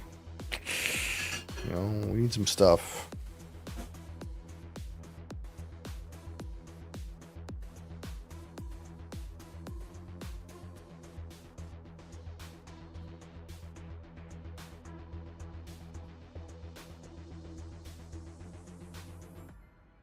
Green. Blue.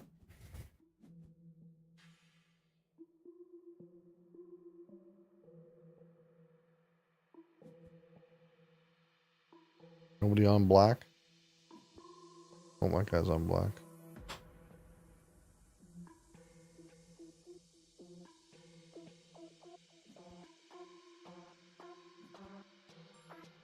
Green.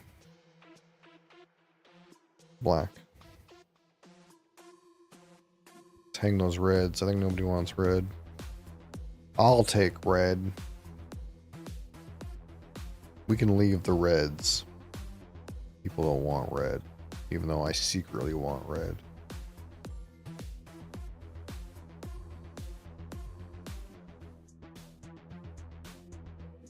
Ooh, pink.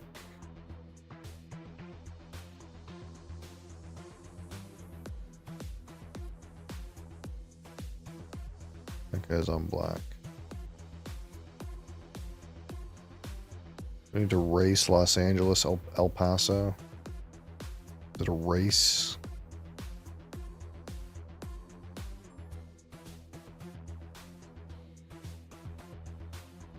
Red. Pink.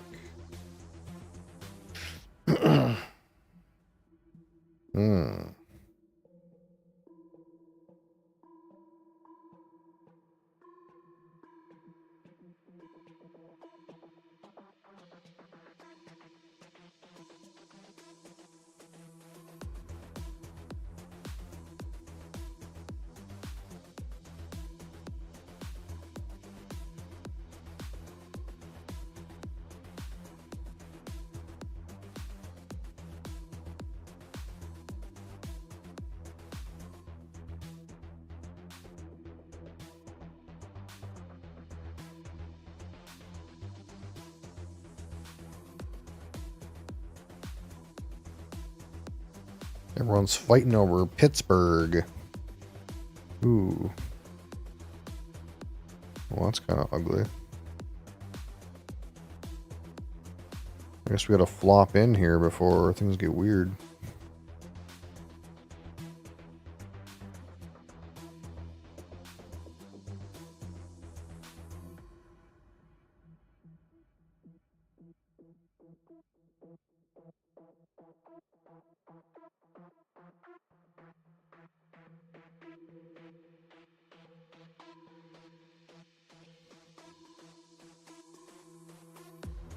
Holy, what a mess. The East Coast is a fucking disaster.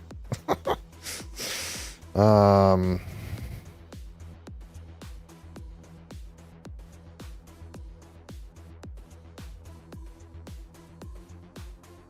Shit. What a fucking mess, dude.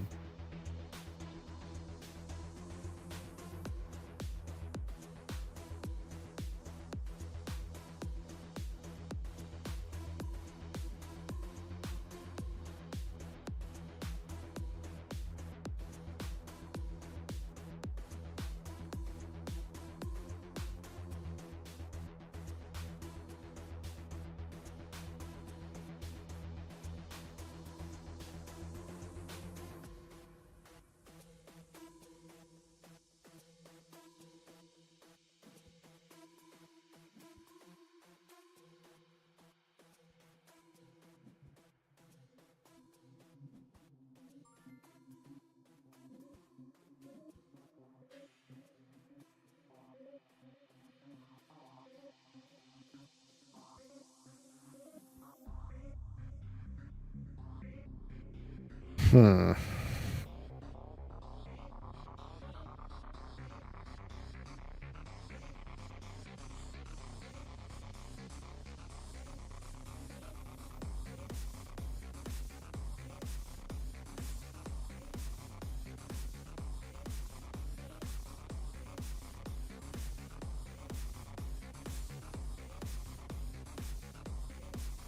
I don't know what this guy's doing, but we're just gonna throw this down.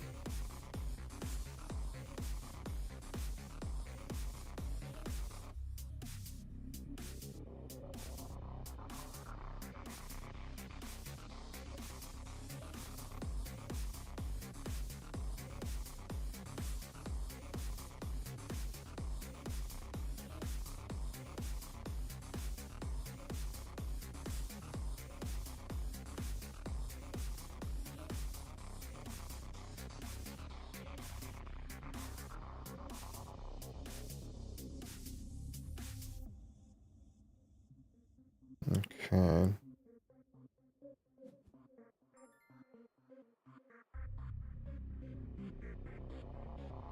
The worst part about the situation, I think, is there's trains in the stack that I want to take, but there's a tension with making sure I get to play these shitty clear routes, which I didn't think would be like something I'd have to fight too much about.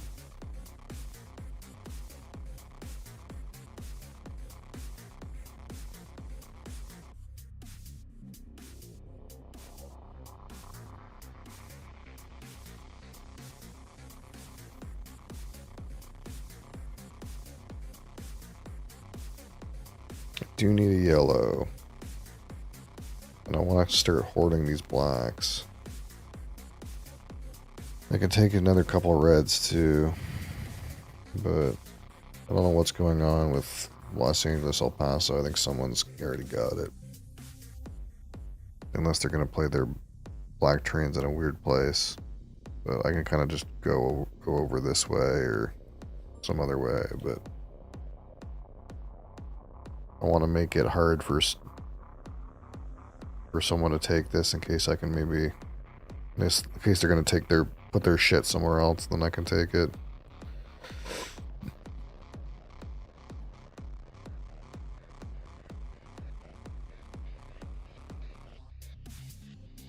I think I'm not worried about Boston, Montreal. I'm worried about Washington, Raleigh, Atlanta.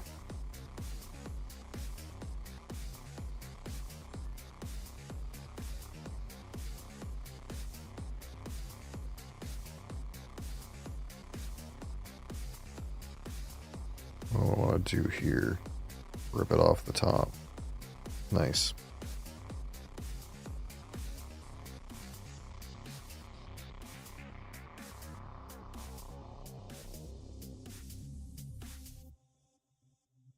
New Orleans, Houston probably needs to get thrown down at some point too.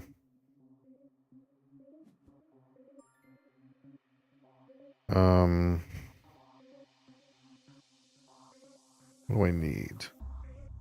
Do I need any of that, really? Let's do this.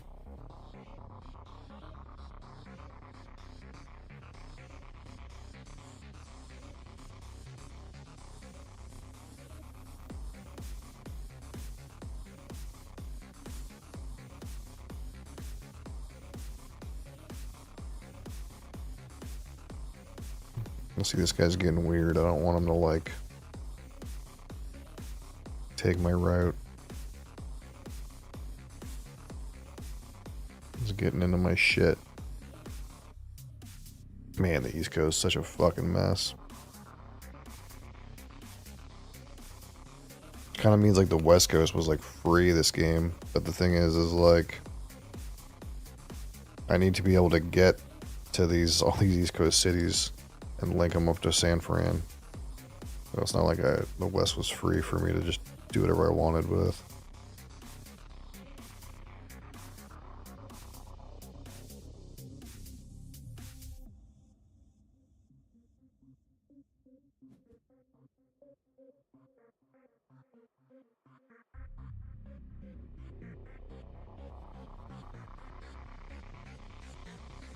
Man, this is a weird board.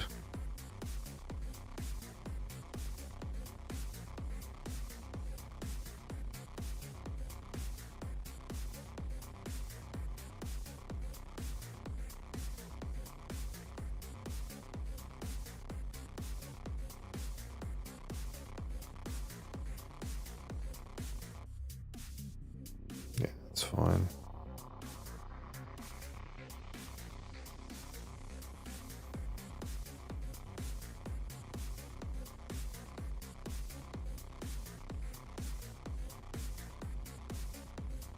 Yeah, see, I think red might have this. Means I'll have to take the other way, but that's okay.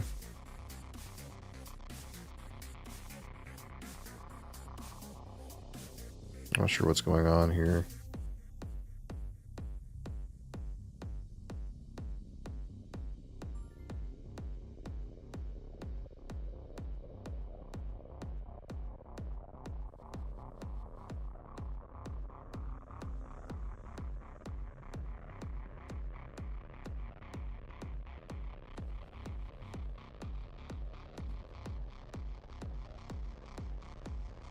So I'm not worried about anybody else up here, so I don't necessarily have to take this pink line right this second. I'm worried about this a little bit.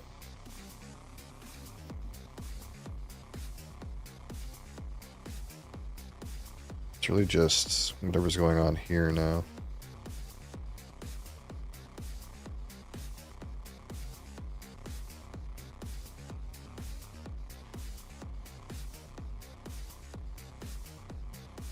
I think blue is trying to do this one.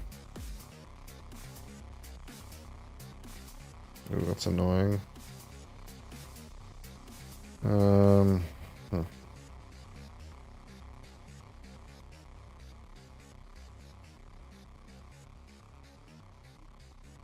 That's what I was about to do.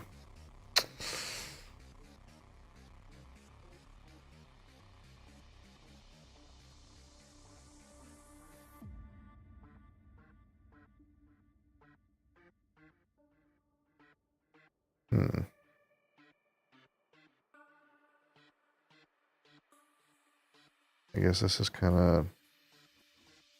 Let's just do that.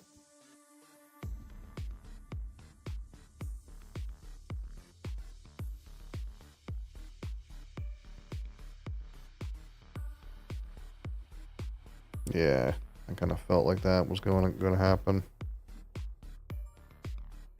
Okay, we'll get this finished.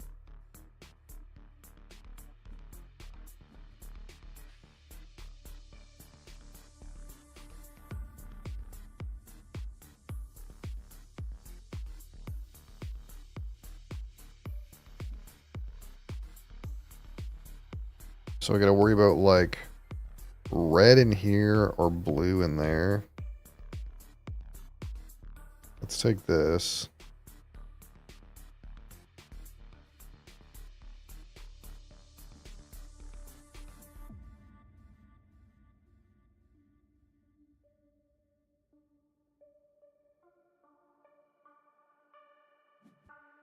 I just want this strip now, which I can do with any color. We'll get this thing finished out in case someone wants to be weird and just block me. It's very blockable. Even though I don't think anyone's taken reds, except for me.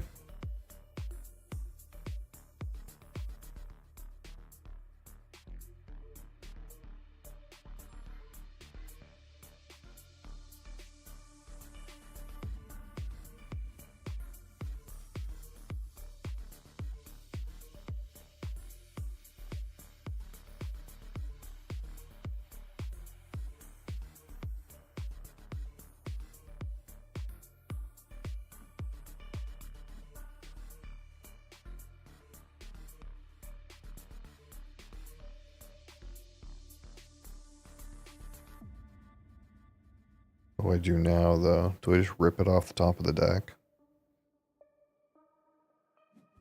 See what happens. Everyone's drawn tickets. Oh, we can take those black cars.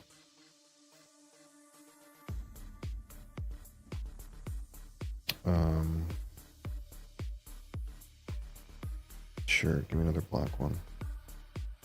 Really, I would just like a pair. If I could get like a pair in here of any kind, I'll be good with that.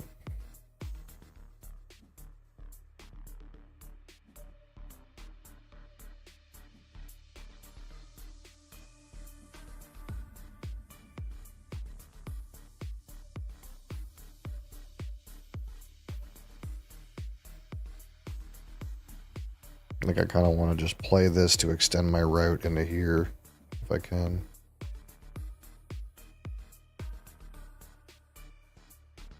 And then claim this otherwise. That would be nice.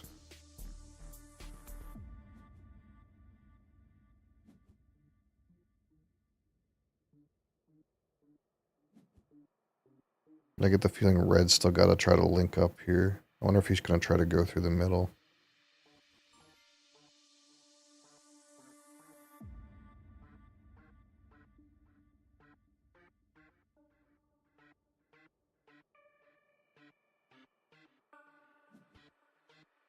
There we go.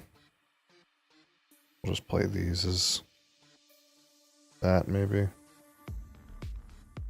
This guy's all connected.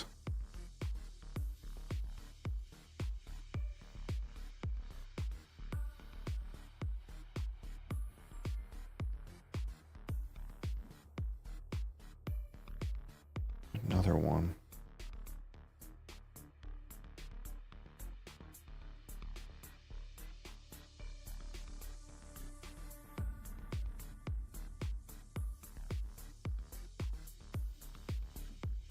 Dang, that was not it.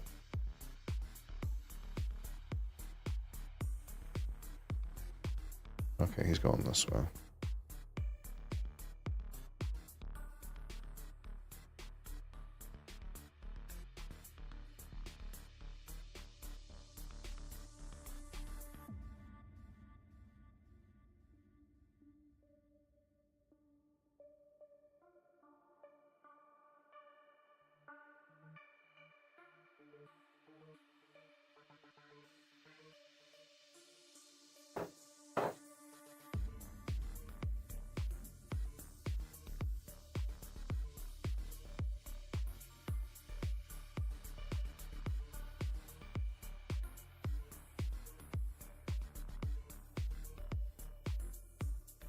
Man. I still have time is the worst of it. Take this thing.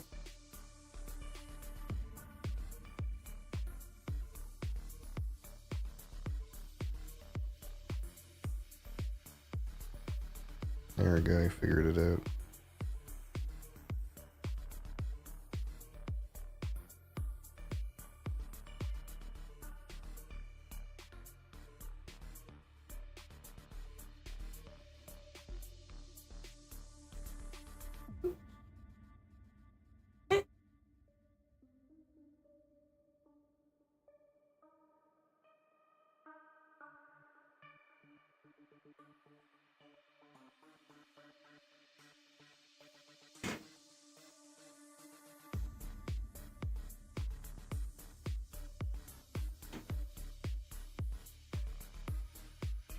Ads are really digging into the ticket pile. I wonder if it'll backfire. Be nice if it did.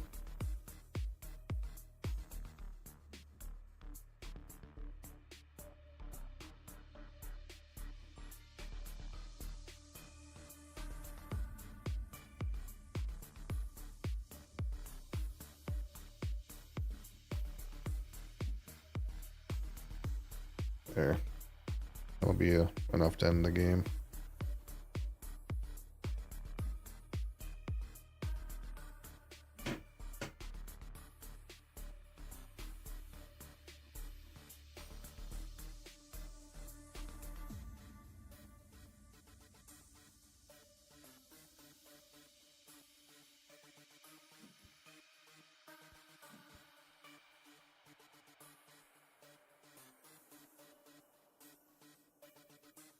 I was kind of worried that I was going to run out of time, like people were going to play stuff, but they kept drawing tickets. Which is like fine, I guess. Unless they're drawing completed tickets, which I guess maybe could suck.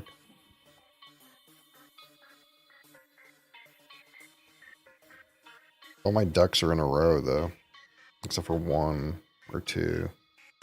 I guess 2 are not in a row.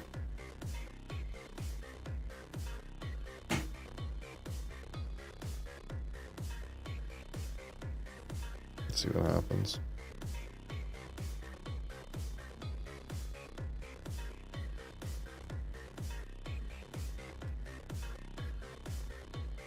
Ooh, womp womp. That's a big fail.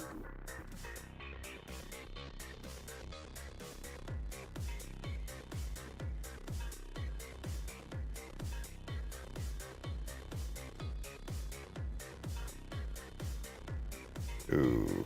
Oh, nice, nice. I think I'm the winner.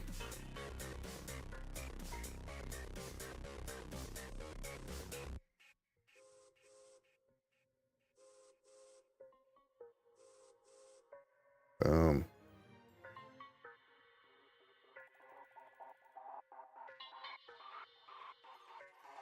Bang, bang, as they say.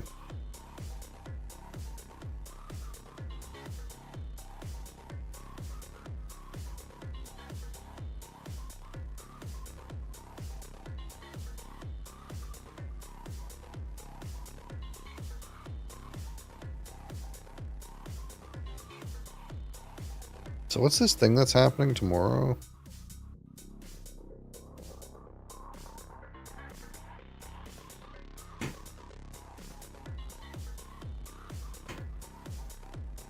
From August 1st to 31st, each day new game unlocks.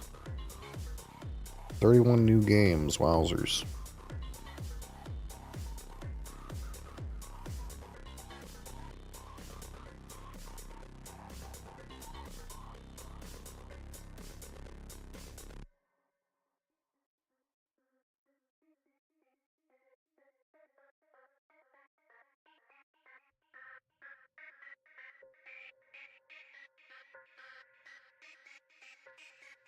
Should we play a new game every day for 31 days?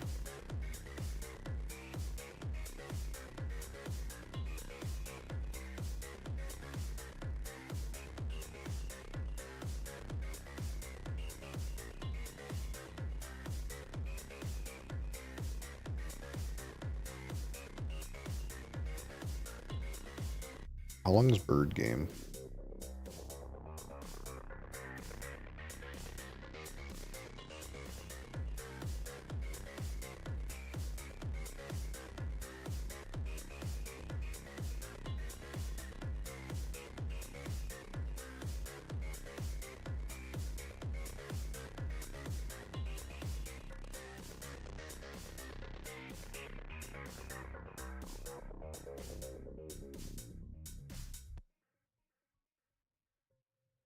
We could probably get in one Bird Game.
Most of our games are getting over 200 ELO.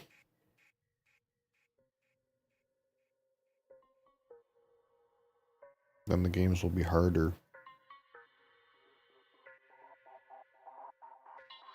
Except for this one. I suck at this one and this one.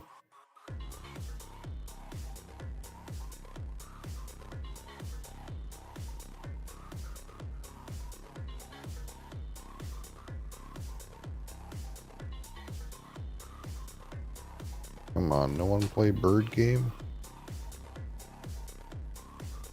What does Bird Game Arena look like?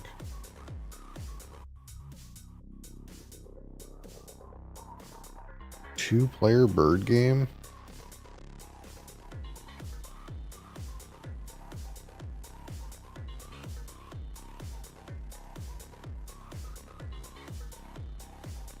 But there's interactive cards.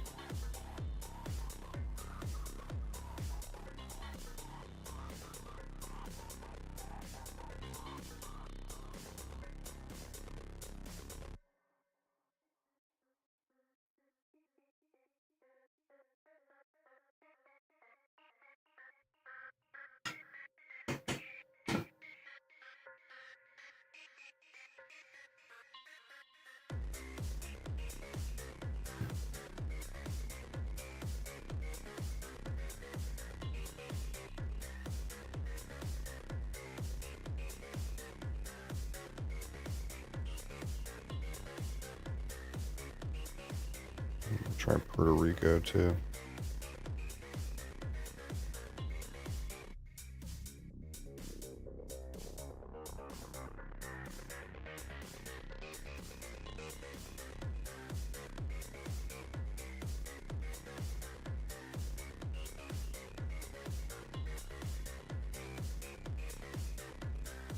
Good players and below.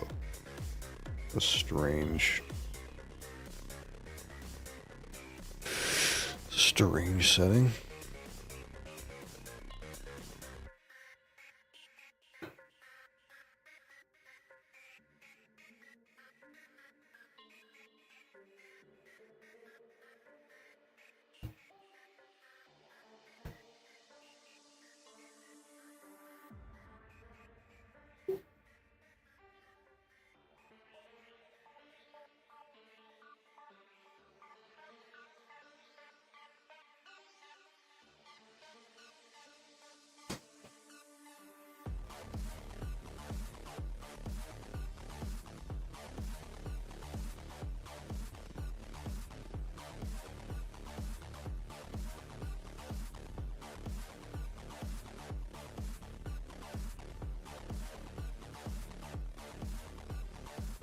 Big Boy Silly Pants.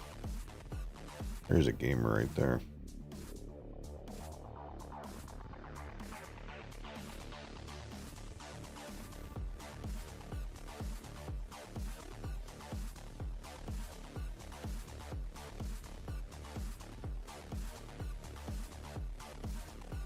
Balance game, Craftsman's Angst, New Buildings, Nobles, Random Buildings. Oof. That is not a game for me.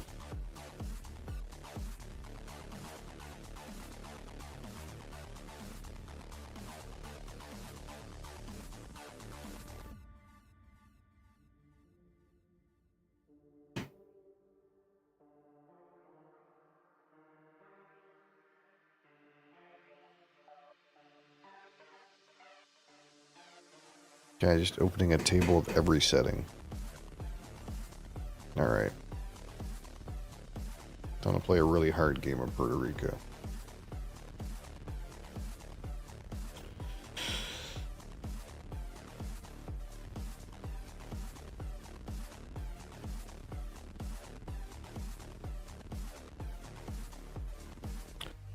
It will be a hard one.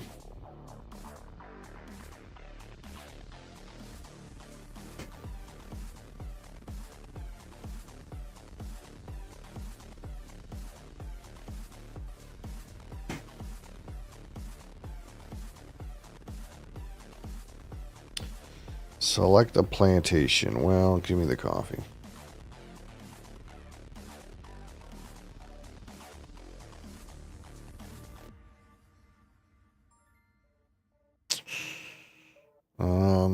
What do you do in this situation? Do you build nothing? You build construction hut, maybe.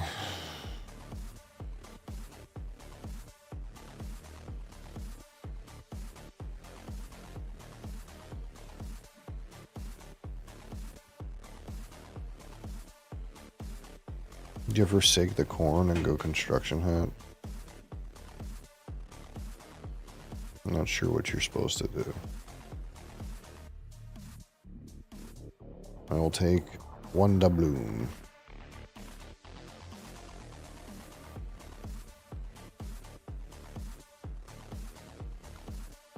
I need to look at some good player games of this again. My decision tree is kind of fucked up.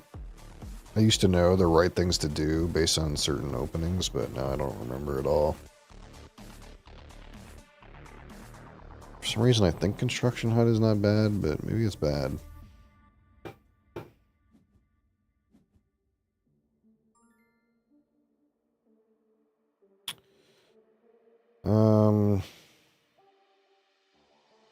Okay, so they produced, traded.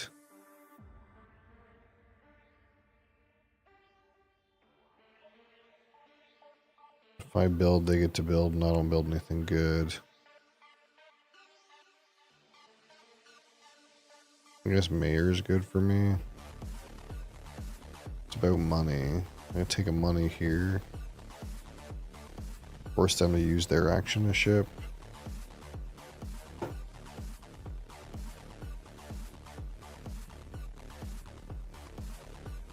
I could have settled a quarry. Maybe that was the right thing to do here.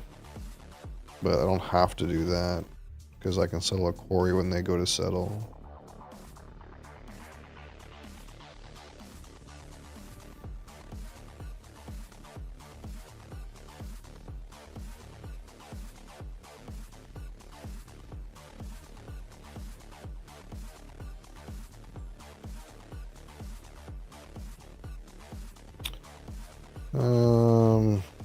To Mr. Bee's Knees, how are you?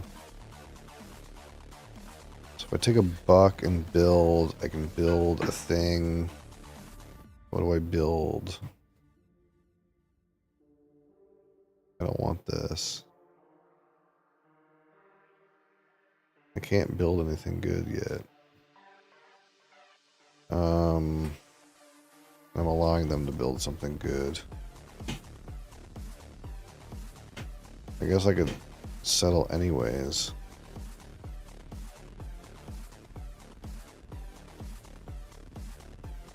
I think this is still the thing to do.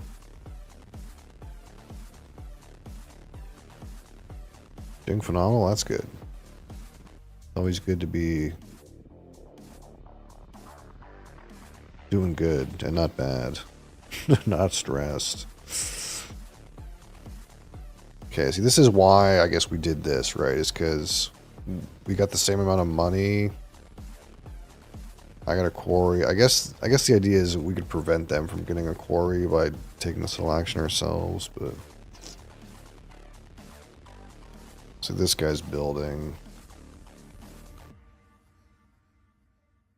I guess I don't get to build anything now, but that's fine.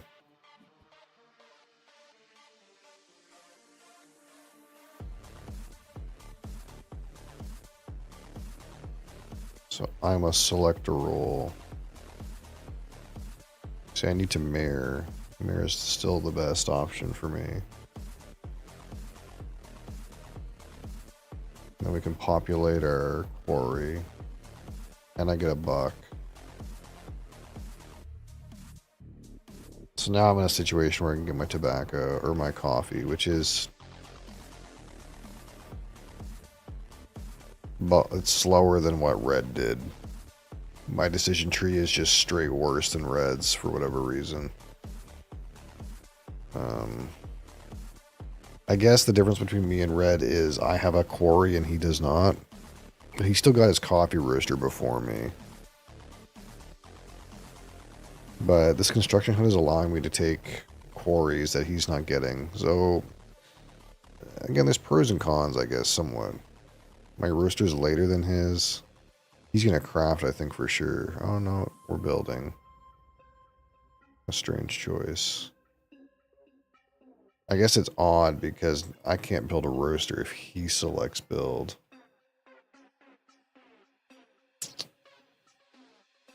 I'm actually kind of like in a shit spot. I can't build again.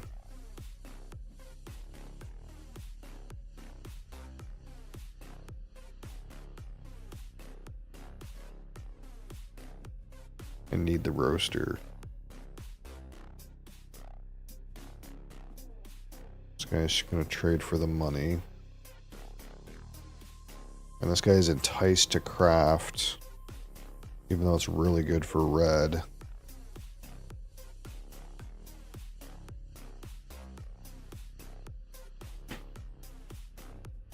Yeah. And then red can just go sell his coffee immediately. Slangeva. Mr. Noob Jungle. Six months. Wowzers. Thank you for your 6 months. Hat arrive. That didn't work. I feel like I'm missing out on an arriving cat.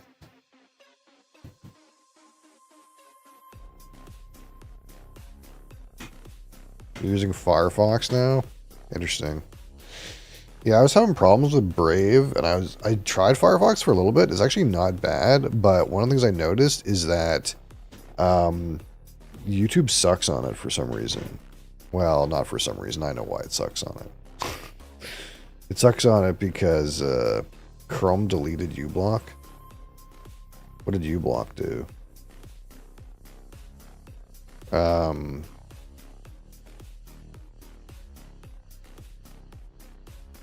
Don't need ad block here since I'm sub, but in general I moved away from Chrome.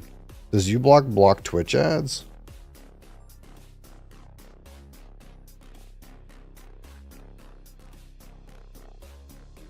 The thing about Firefox is when you connect to YouTube with Firefox, Google knows and they give you a shit service. That's the thing I noticed. So you have to use that like, what do you call it? Like one of those like spoofers where it like, it's like it tells the website you're using Chrome even though you're using Firefox. Must select a role. So if I build now, I can build the roaster. That's what I want. So what I use is Brave, which is in the guts of it, it's a Chromium browser. But it has a lot of that blocked stuff built into it. So I don't get any YouTube ads and I don't get any banner ads. But it basically is a Chrome guts. And I was having problems with it. It was like crashing for some reason. And I thought it was because of the browser was like doing something weird, but it's actually something with my computer. Like Chrome is also crashing. Yeah, I don't know if you can block Twitch ads. I don't know if anyone's got that figured out. But I don't get any YouTube ads with it, and there's no extension required for that. It's just native in the browser. But if you're enjoying Firefox, that's cool too. I like Firefox. I don't like that Google knows you're using Firefox and then gives you shit for using Firefox. I hate that.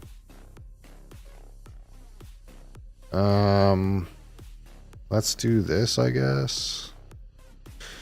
Home is where the hearth is. But there's hearths everywhere. I thought it was home is where the heart is. Okay, so I got my roaster. We're roasting. The thing is okay, so red's first, then he's gonna go last. And he and I got coffee. So if I craft the next go around, I'm going to be before red. and I can trade my coffee. But the problem is he already traded coffee, so I'm gonna need an office. Fuck. So crafting is bad for me. I could settle a quarry. That's like whatever. I could build a free shack. I think I settle a quarry. I think that's maybe what we do. Settle a quarry.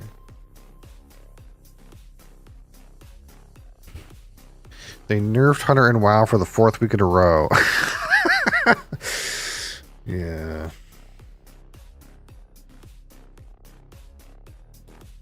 Isn't that why all the good players have like 3 characters so that they can just play the OP thing every time? Ah, they nerfed Hunter. Well, now I'm a wizard. I just want to play my Hunter. Yeah, see, that's the thing is like when I played the game, I just like didn't care if they nerfed the class or not. I just like played whatever class I thought was cool. But when you're like trying to like do good and stuff, you know, you gotta like worry about if your class and spec is in vogue. That's one of the things I hate about that game. I kind of just want to play like what I want to play and not worry about whether or not it's in vogue. Do we roast more coffee? Sure.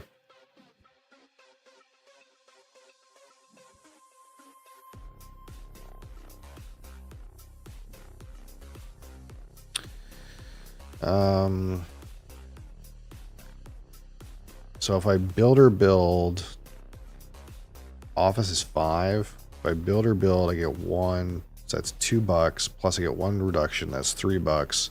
Plus I get 2 reduction from 2 quarries. That's 5. So we can make this happen. We can go boom, boom, build an office.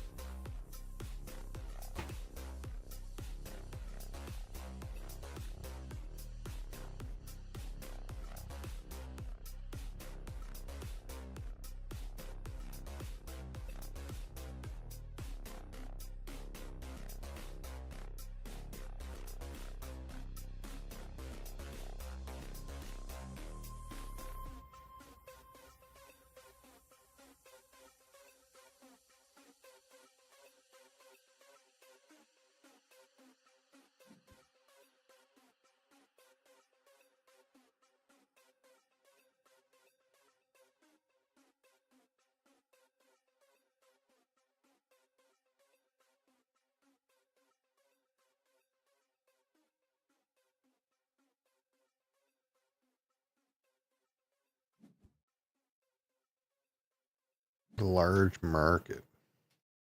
Hacienda. Interesting. Interesting choice. This guy's in with the hospice. Huh. What are we doing now? This guy sold his sugar.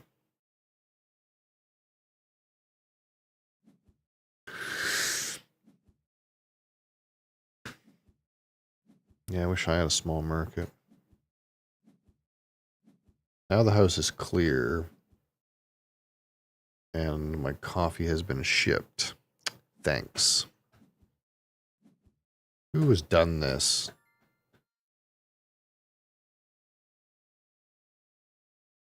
Green. Fucking green.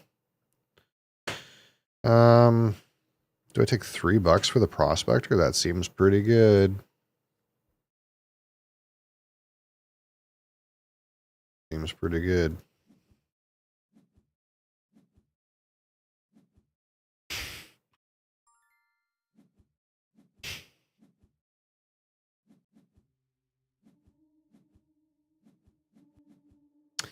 Place were colonists. So I could do this. This is the most money. I could also produce another coffee if I wanted, or I could take this and put him in the construction hut. But the 4th quarry is kind of bad. We'll say this is fine. This way I can piggyback on Red's trade.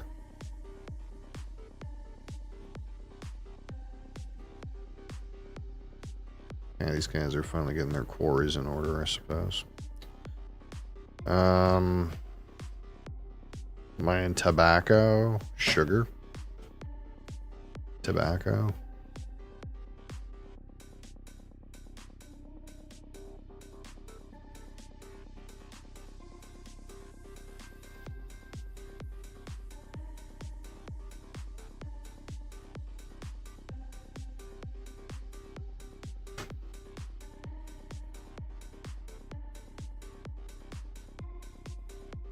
What happens now? Voice of reason. Voice of unreason. We're gonna trade corn. Do I shove a corn barrel in there? Sure. Sell a corn for 0. Just to fill that up.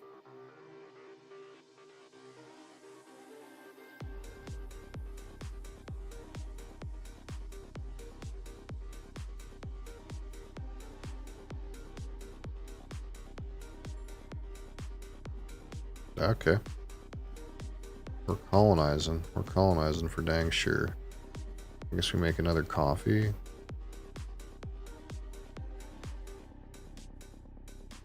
We're building. Now we're building. It's a large market in my... It's like a large market. Or we can start with the tobacco.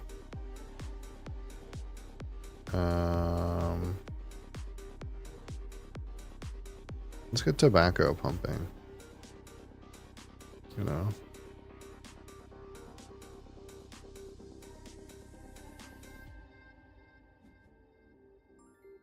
Get a tobacco. Making tobacco and coffee, premium goods, you know. The question now becomes, am I the craftsman guinea pig?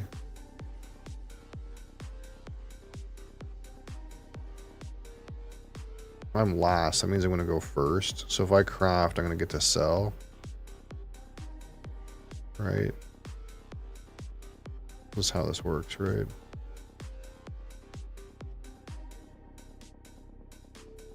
What way is this thing going? Just want to make sure that's the case.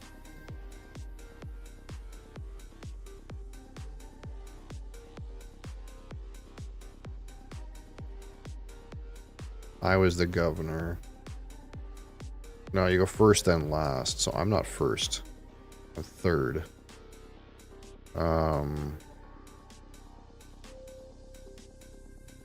So I don't want to be the guy to press the craftsman button. Let somebody else do that.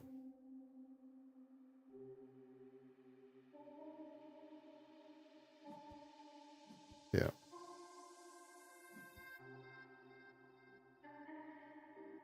Because now if this guy goes trader, then I'm going to get to sell. If I pressed craftsman, I wouldn't get to sell. Yeah. Now I'm going to get to sell my coffee. If I had done it the other way, I wouldn't get to sell my coffee, so I would have been short.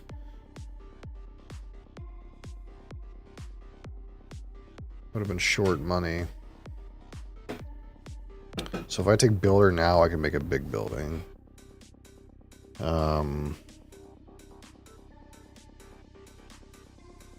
This can go 6, 79, 10. Do I want a guild hall? I don't want the residence. City hall, fortress. I think I want a fortress. This is 1, 2 points. This is 1, 2, 3 points. This is 1, 2, 3, 4. This is still the best thing for me so far. This guy got a warehouse. Interesting.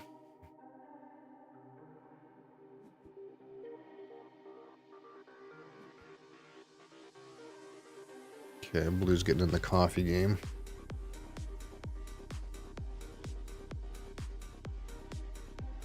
Now, it'd be nice to get a mare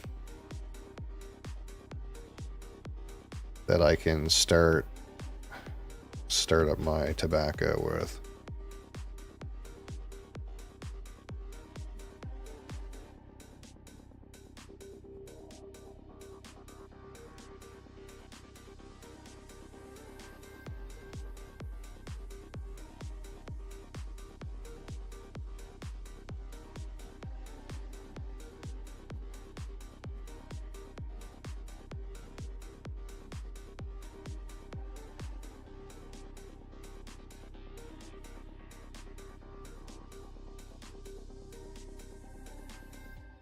I wonder if this guy just takes the $3.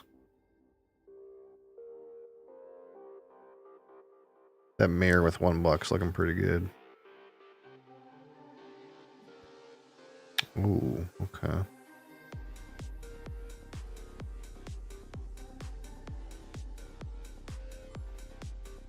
He took the corn. I guess I'll take sugar.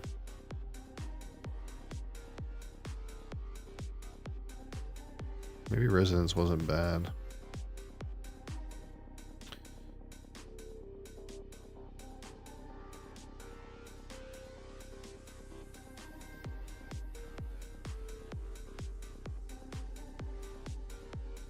Do I just take $3?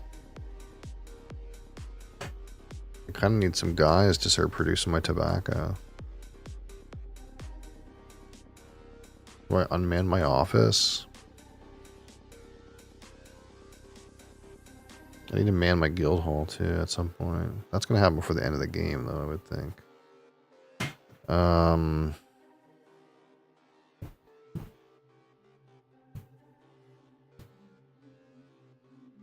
think I need... I lose $2 doing this, but we get to start making our tobacco. I think that's probably right.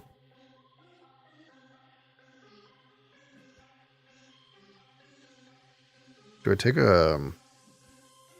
a harbor? Is this a harbor kind of thing to do, or is this a trying to buy a city hall? Trying to buy a residence.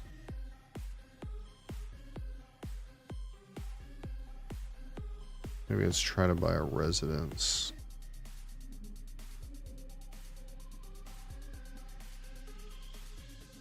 Guy's selling his corn.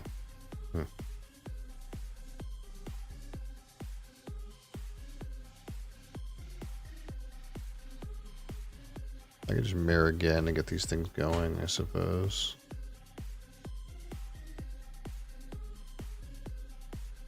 Being the person to craft always feels bad.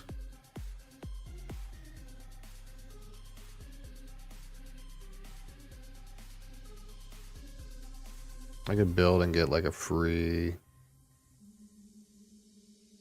large sugar. But this guy's got the money for a big... this guy's gonna build. I don't want to build.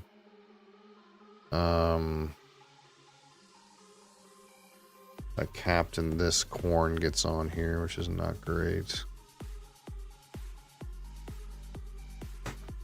Let's just mayor again. Let's just get as many people. Get all the people.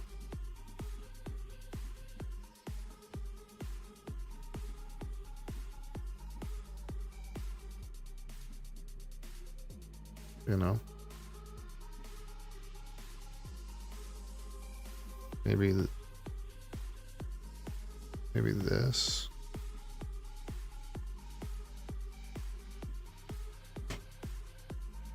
Maybe that's optimal. Okay, that guy went for the wharf. See, this guy I know is building a big building, so I was gonna let him do that, but Big Boy Silly Pants decided he needed to give him this action for free.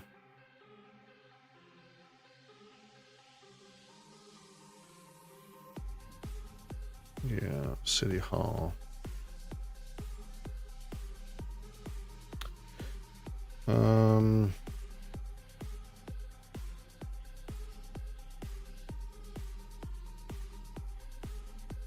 small sugar mill.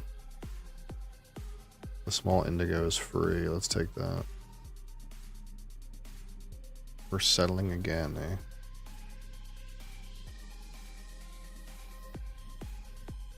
That residence becoming appealing.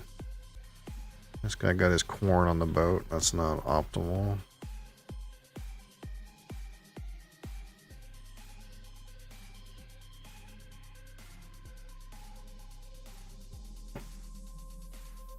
I wonder if there was a world where I was supposed to try to press craftsman so that someone else could try to get this guy, prevent this guy from putting corn on a boat. I'm not sure. Not sure what this is all about. Big boy silly pants seems like he's trying to end the game. Not really sure that's optimal for anybody. Except for maybe red. I think red might be winning. Not sure who's winning. But we're racing towards the end of the game right now. This guy just bought a wharf. There's no way. There's no way Mira's right for him, is it? I don't know.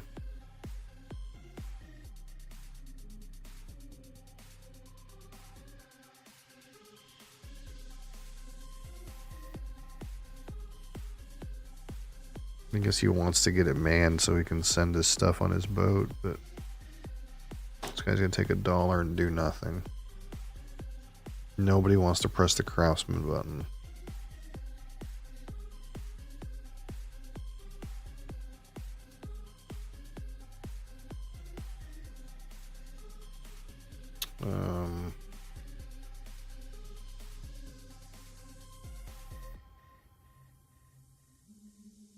This gets me a large sugar mill, so I'm going to do that. That's worth 4 points.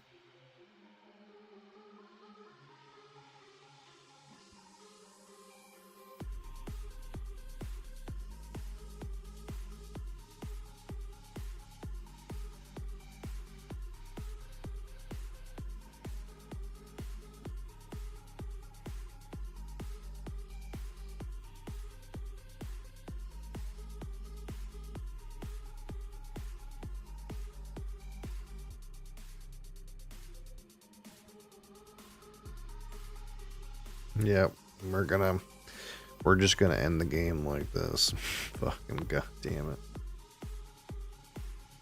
God damn it.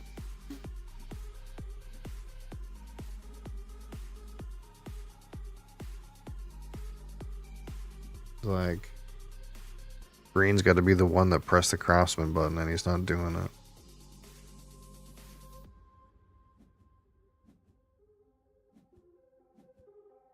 The thing is I think I've shipped less than red and blue.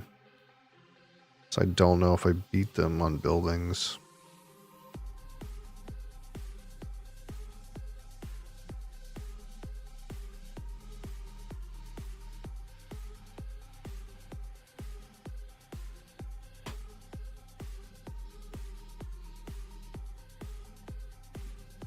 That's like the problem, I suppose.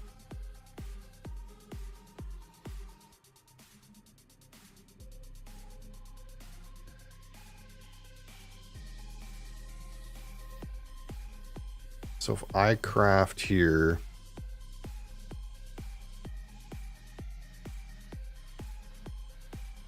and blue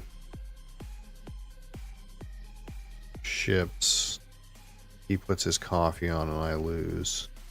He trades, he puts his coffee on and I lose.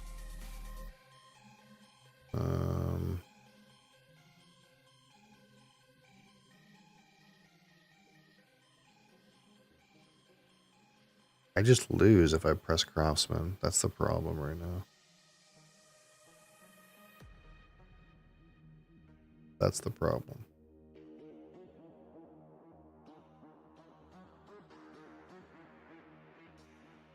Green ships to his own boat.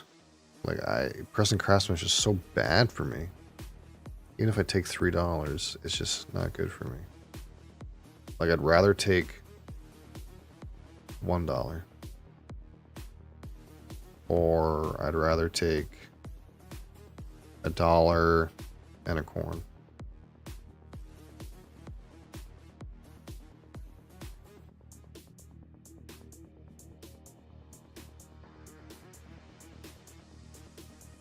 Okay, so this guy's gonna press the button because he needs to win the game. But now the game's over. Oh no, this guy pressed the mirror button in the game. Oh, I see. Yeah, red one. I'm not surprised. Oh, I was tied with him though. Fuck. Really?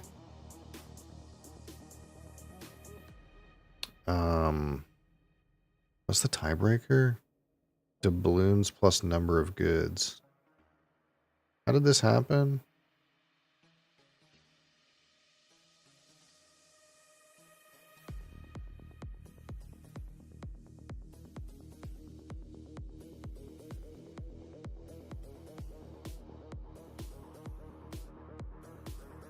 How did the game end exactly?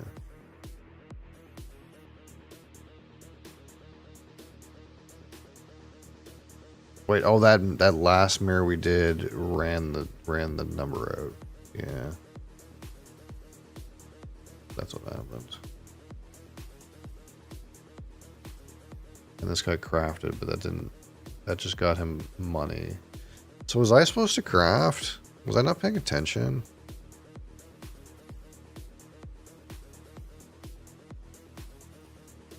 Was the game over anyway?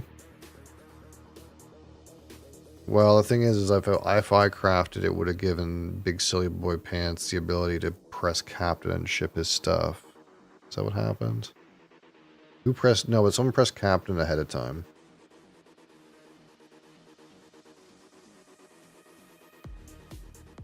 So who pressed mirror? What happened here? Okay, so red ended the game. Blue pressed captain so no one could ship. Even though I think that was bad for him. Yeah, so I actually would have... I still would have lost if I pressed... I would have had $9 instead of 7. So I still would have lost. Doesn't make any difference, but it would have been better for me to press craftsman and take more money. But I did that because green couldn't ship anyways. I guess green could have traded then. And if green traded, then red would have even more money. I guess my play is correct. I'm surprised that this guy didn't have more points than me though. It was close. Zero ground the pros, something like that. Something like that, brother. That wasn't too bad. It wasn't the worst. Yeah, GG.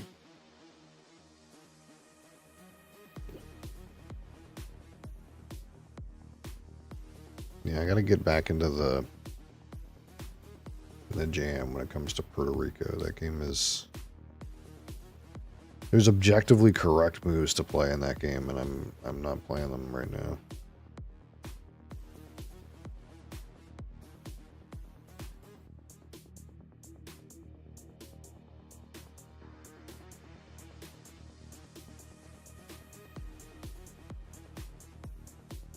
I got plenty of time on these, but we can run through them anyway.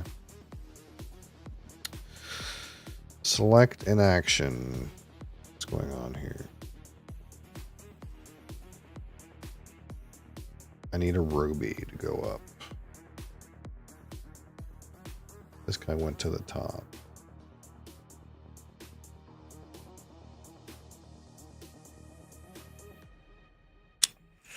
Two cars to get that ruby. I could play my horse. I kind of want to use my horse to, be a horse.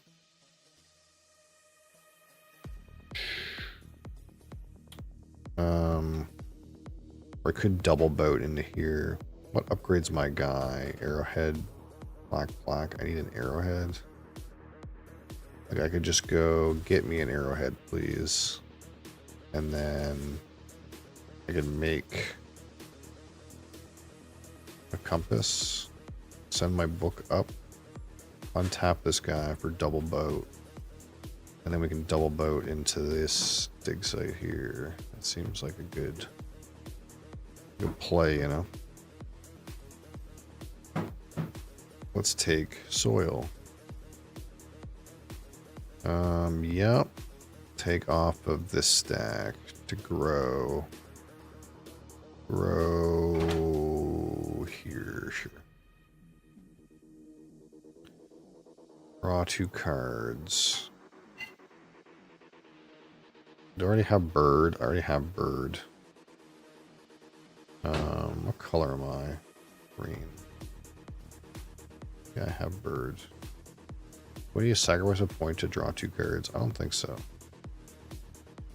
I think we're good. Okay, what's going on here? Engineer. Here. I built my building. We'll turn in. Get out of my face. Get out of my face.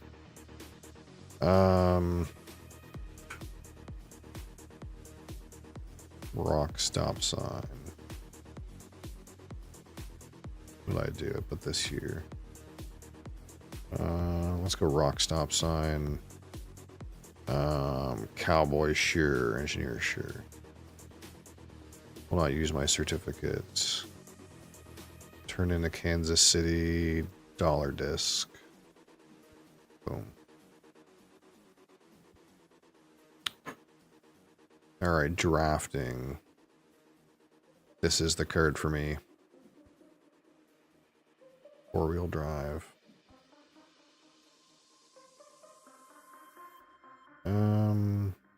I must select a role. I have coffee. There's room in the trading house. The trader is available with 2 doubloons on it. What is happening in this game? I will take many dollars. I would did that. Okay. What's going on in this game?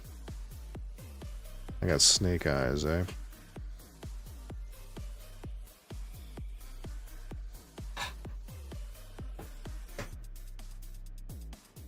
Let's see. Let's buy this building. And we'll play this building here and take this building.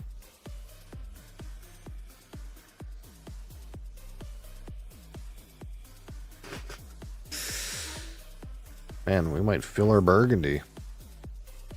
Unbelievable. It's a close match though. Close match. What's going on here in this Arnak? I need to kill this, I need to kill this, but I don't have to do it right away, but it does restrict what I have. I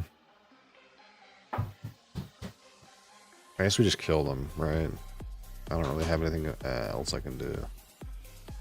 So to kill this guy, I need a ruby and a boot. Ruby and a boot. He's dead. Okay, so this is the other Great Western. This is the one where these guys choo-chooed ahead of me. I have money, right? Of course I have money. So let's pay the bank $1, go boom, boom, boom, boom, boom, boom. Get a certificate, choo-choo, choo-choo for 2. Place the station.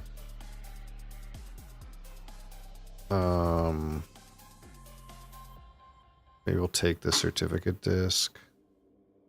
I don't want to place the station master because that's a good tile. And now we have to figure out how do we hire 2 men? It's gonna cost me 14.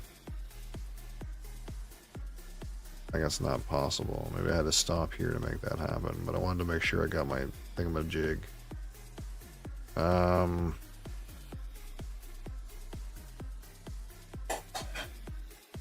Even if I discard for $2, I can only hire one guy.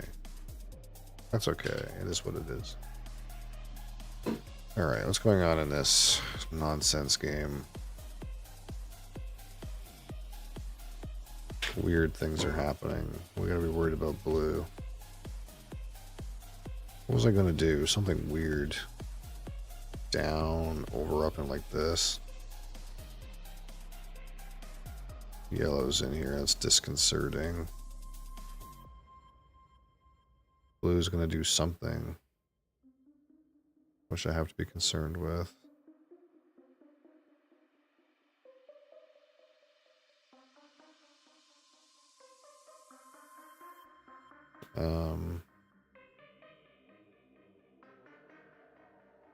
I have to be worried about this line or this line.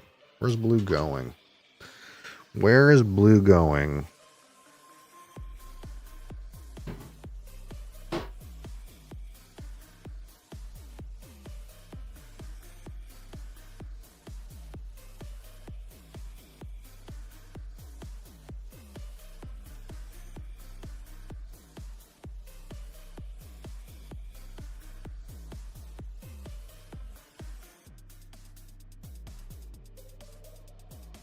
I don't know.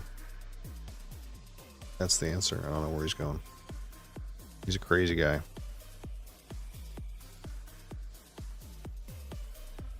Let's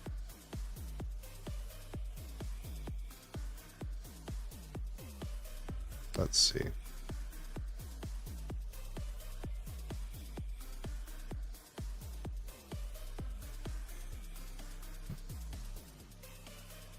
We can start playing trains from then on out. This is the last turn. Yeah, I knew this guy was going to do this. I'm in a shit spot.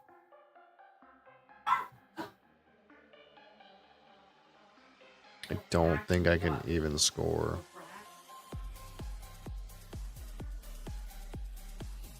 Can I score anything? 2-2. No, no. I can't score anything.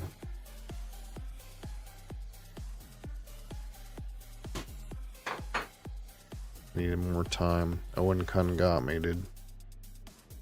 Fucking got me. He got me this time.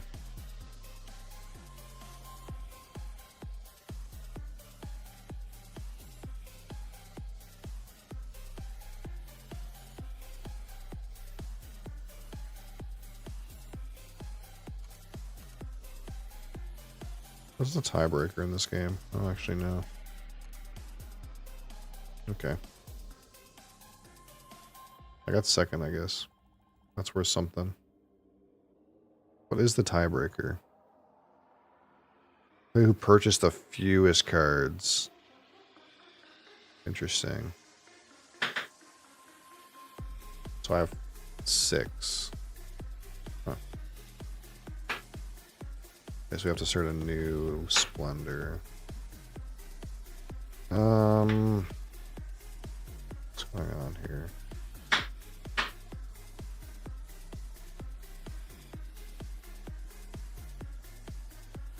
We're just taking over the board, dude. I have to like slam a city down in the south.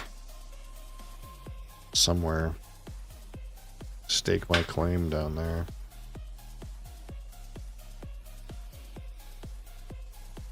What space is left? This spot?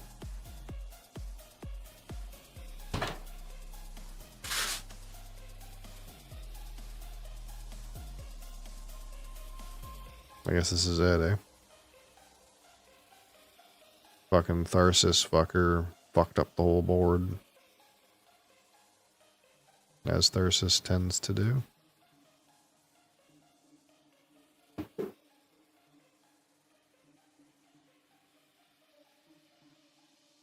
I could put it here too. 4 points, 2 shareable. 3 points, 1 shareable. I mean, this is just better, right?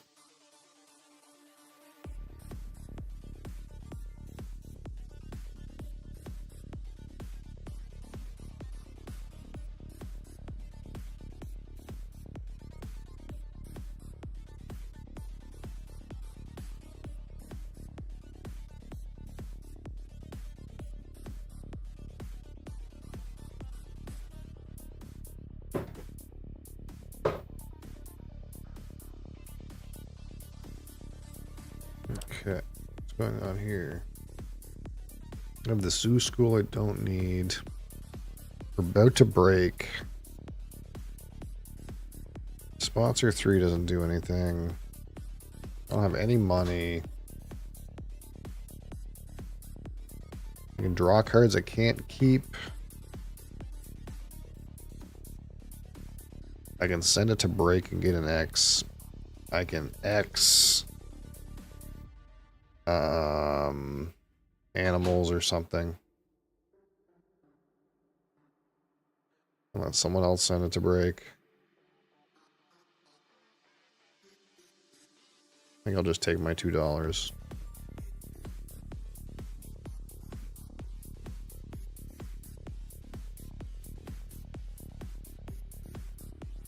Scared this.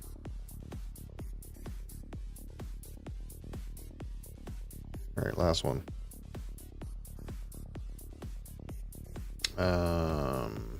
AI Central. I could conceivably play it too. That's probably the pick.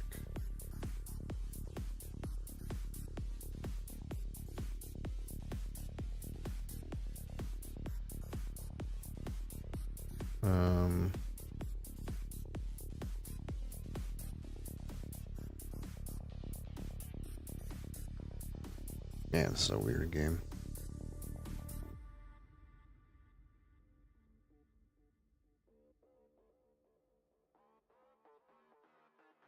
Quite a strange game.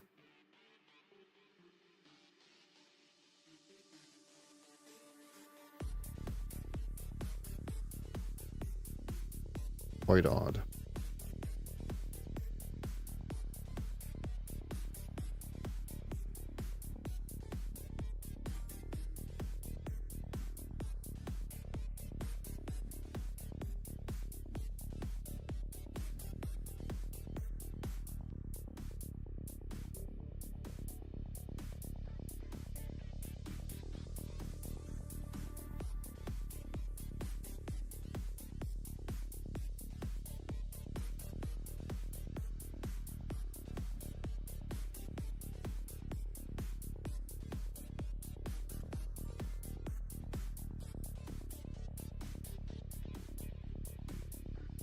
Snickerdoodle.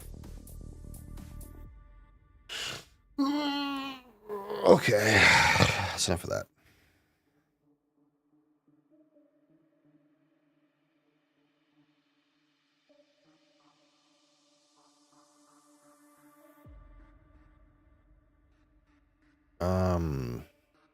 Alcohol. Food and drink category. Okay, done. All right, so what's in the fridge right now? Let's go see what's in there. Hold on.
Okay. So I dug some things out.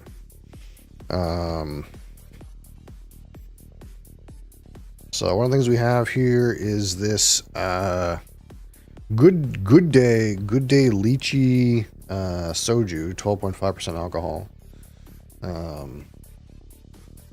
That's pretty much it. It's soju. Lychee soju, that's one. What else we got? Oh, actually, I have something else. Maybe we'll call one of these. I want to do a vote. Let's call this one. I have this Sikyo Takahara Junmai sake from the Nakao Brewery in Hiroshima, Japan. This one's different than that other sake I had that had like the white solids in it. This one is clear. 50% alcohol. So that's one thing we got here. Boom, boom. I also got this Flying Monkey Craft Brewery Blueberry Sour, 6% alcohol. Fresh blueberry puree and citrus lemon verbena.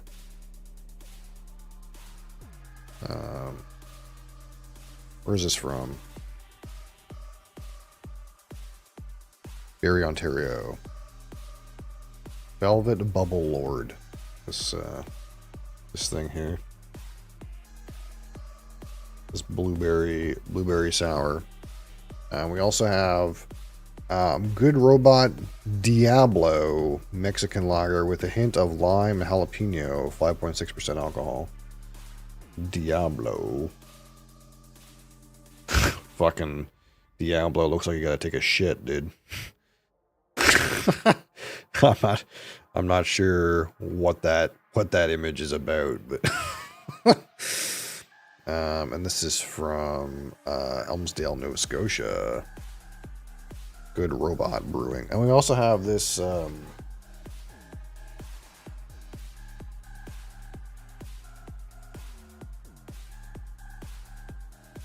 just to keep things more of a variety, you know. We also have this green chartreuse liqueur, 55% alcohol, 130 herbs and plants. Carthusian monk ancient recipe from 1605. We got this guy here as well. So we'll try one of these things. We'll put it to a small poll here.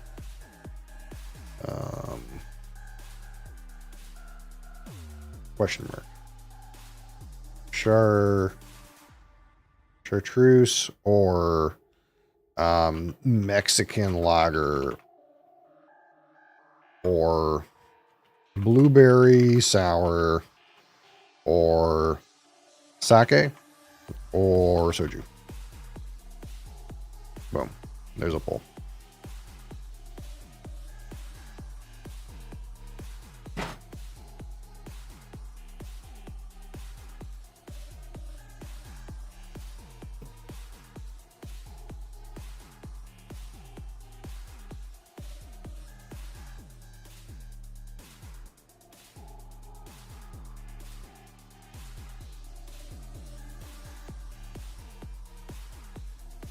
It's easy to find beers, but I kind of want to like have a variety of different like things and options. Like I've been looking at some of those fortified wines and stuff like that. Probably the next time we go, I'm gonna pick up like either some port, Madeira, like Oloroso sherry, or something like that. And I actually didn't hate doing that Jaeger either. That was pretty tasty. We could do some more liqueurs, I suppose. This is technically a liqueur, this chartreuse, but at 55% alcohol, it feels more like a spirit, you know? Usually the liqueurs are like between 30 and 35% alcohol, and they're kind of a little like, well, this is a sugar drink with alcohol hidden inside. So I don't really necessarily want to go for those so much, but we can try them and see what's going on.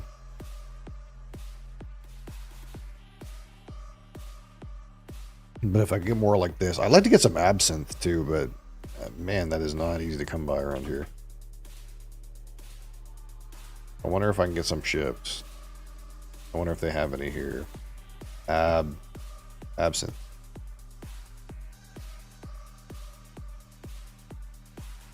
Oh, they do have some absinthe here. It is not cheap, but I could get some.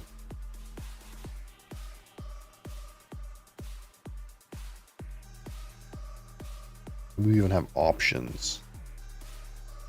I don't even know any of these brands.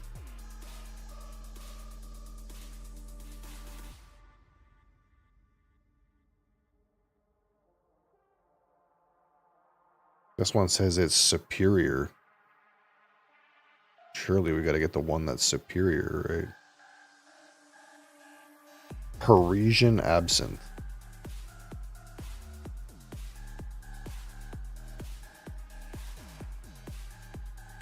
Oh, it comes with the... It comes with that little spatula.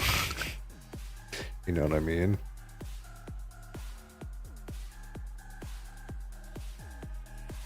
That's how you know it's legit, when it comes with that fucking spatula. Whatever you call that.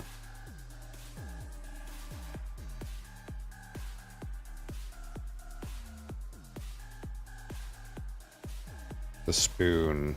The scalloped absinthe spoon.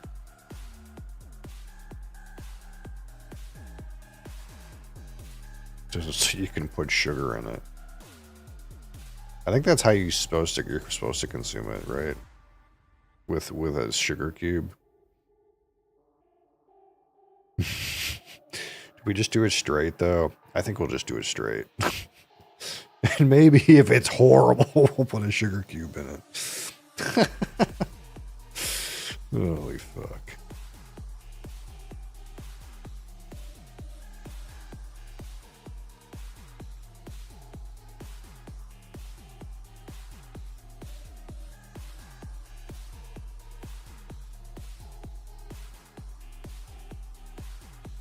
Absinthe, yeah.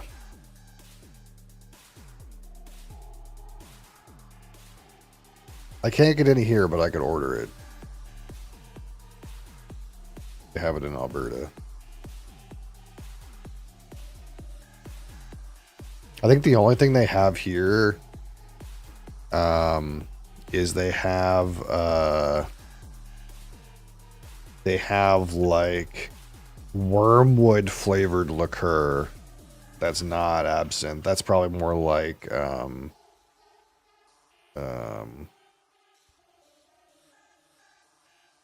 what do you call it?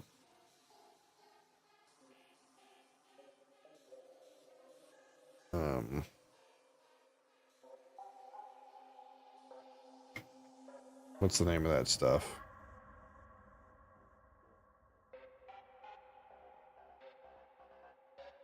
Chartreuse, okay. Malort. It's probably like Malort.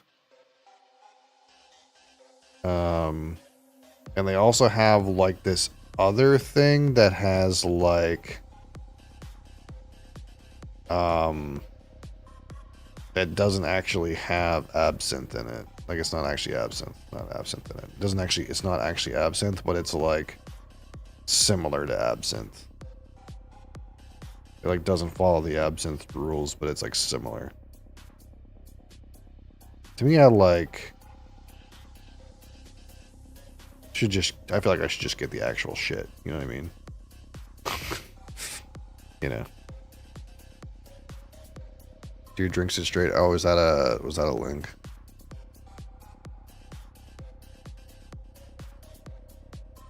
The only liquor is so good they named a color after it. Well, they call this one green though.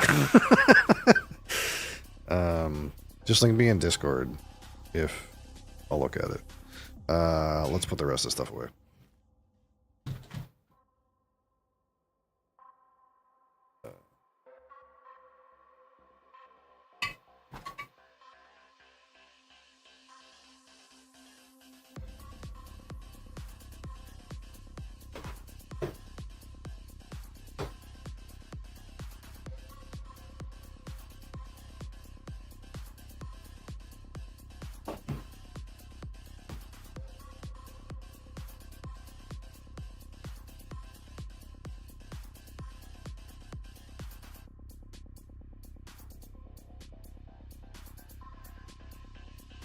Here's why they warned you not to drink absinthe straight. Ah, that's not gonna stop me, man.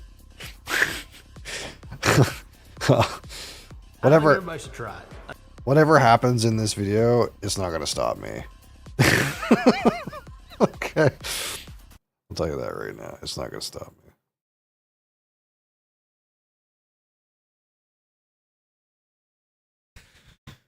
Eight minutes.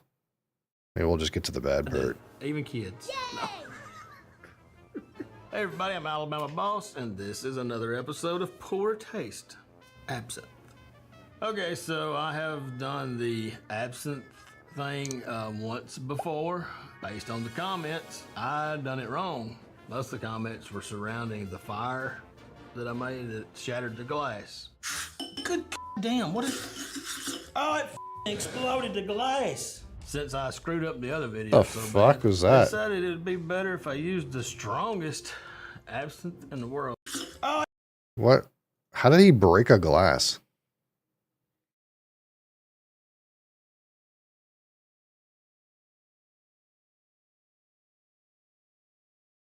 the comments. He wasn't supposed to have burned the sugar I cube? done it wrong in the world. Well, What that's the a big fuck? 9%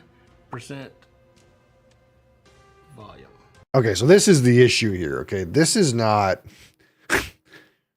This is not like an alcohol you mean that's meant to be drunk straight. This is just rocket fuel. Okay. um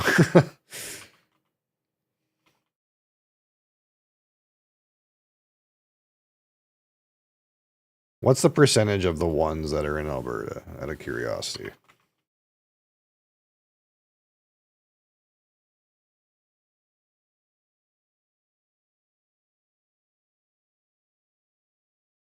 Like, this one is 68%. That's this one. 70%. Yeah, I think like 55%. I think like really this is like way too hot. Like, I think this is supposed to be like a cask strength whiskey level of hot. Like we're talking like not quite hazmat. Yeah, most of these are like high 60s. One of these is 70, which is hazmat. But mid 60s, high 60s, one's below 60. So I know it's high proof alcohol. But this is Everclear, basically, right? There's nothing left to taste it at this percentage. Do not drink Habsburg absinthe neat. Do It's not got drink that- neat. Do not drink neat. Well, see that's because this is like basically like drinking Everclear. Like you wouldn't drink that. You know, like see this is so please check airlines EA regulations when flying as spirits above 7%. So this is what's considered hazmat, 70% plus.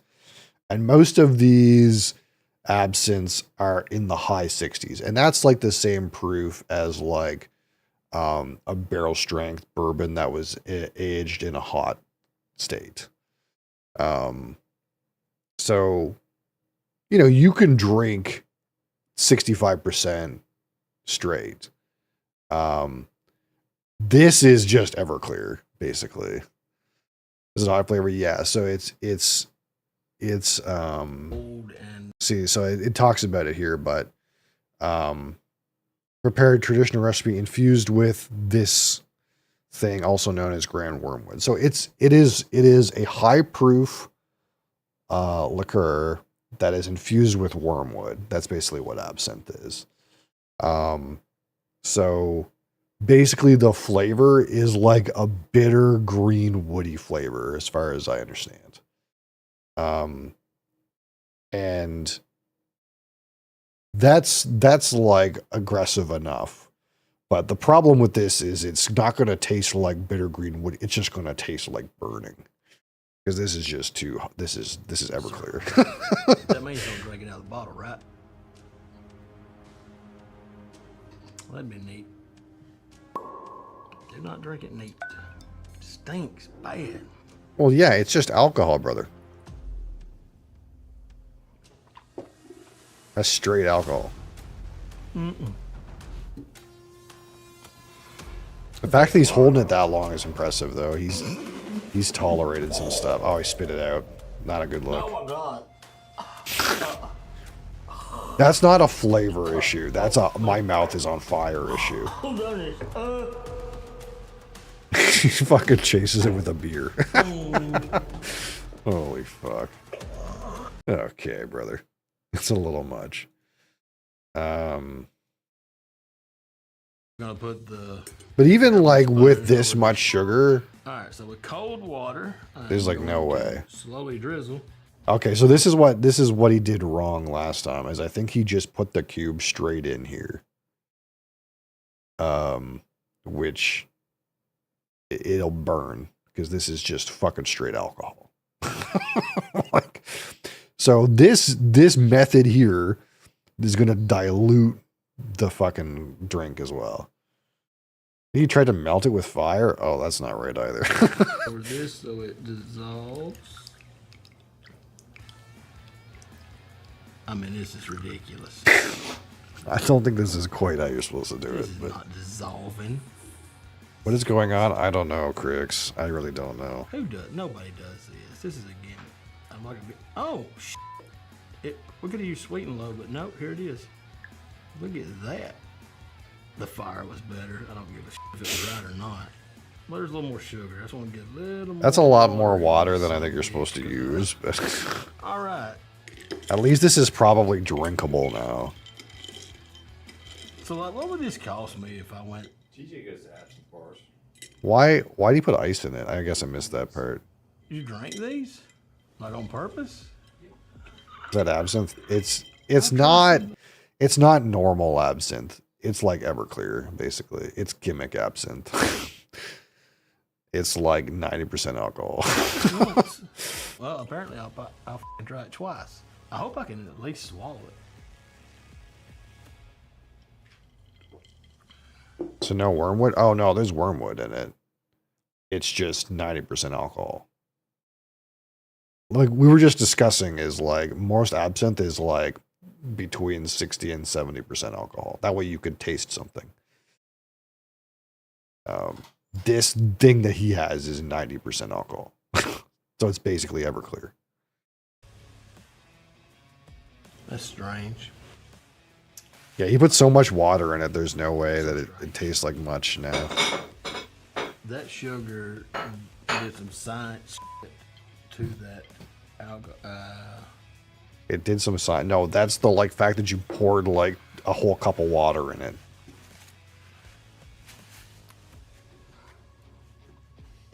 It's actually not bad. Okay. Not even saying it's going to be ass no matter. Exactly. That's what I'm saying, right? That's what I'm saying. That's actually pretty good. It's like a light licorice. Oh, it gets you fucked up. Totally different when you get dirty. Yeah, so he pretty much put like a cup of water in this and sugar. And then like that probably got it to like, I don't know, like 50% ABV.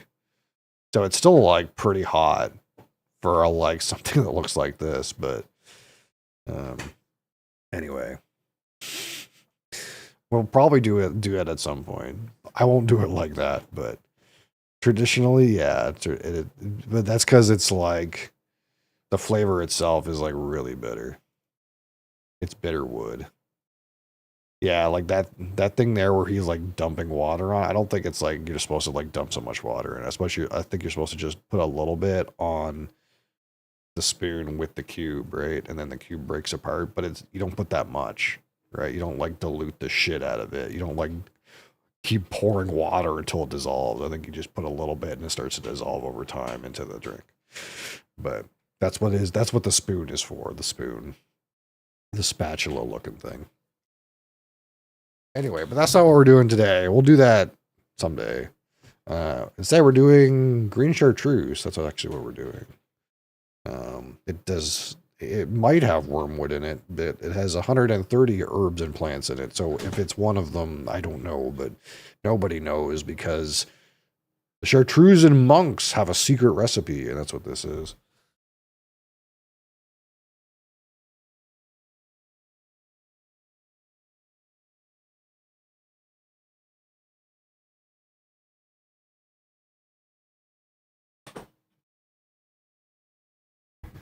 At least the guy like used a Glen to try to drink Everclear wormwood drink straight. I'll give him that much, right? We'll give him that much. He didn't put it in a tumbler. All right, yeah. So if you don't know, this liqueur is made entirely, according to a manuscript handed down since 1605 by the Chartrusian monks. Chartrusian contains an infusion of 130 different plants and herbs, and then it is aged in oak for some amount of time. Clearly, whatever they put in here, this is natural color, to be clear. This weird green.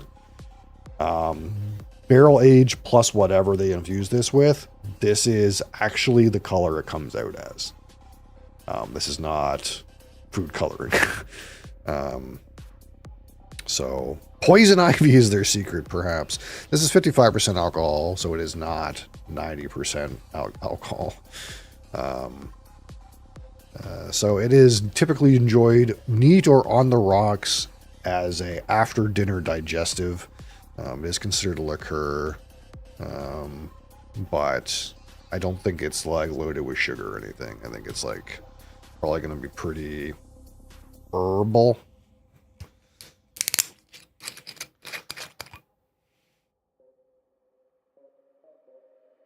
Oh, okay, right off the bottle, like, it smells like Jägermeister, actually, which Jaeger has, like, 55, what is it, 55 botanicals in it, 56? So, and it's probably in the same vein, but probably, like, maybe this is like Jaeger, but without the, like, 6 bottles of Pepsi's worth of sugar per liter. I definitely get like baking spices, savory spices, star anise, licorice flavor, spearmint, mint, like just every mint, a bit of juicy fruit. A lot of stuff going on with that.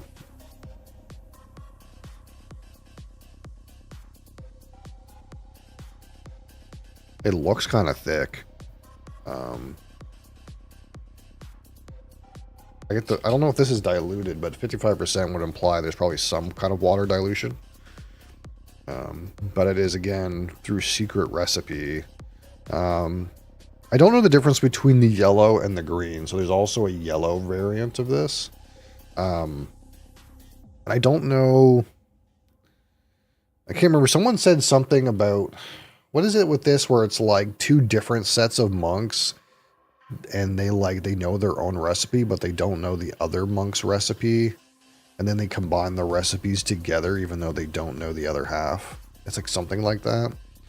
Can't remember.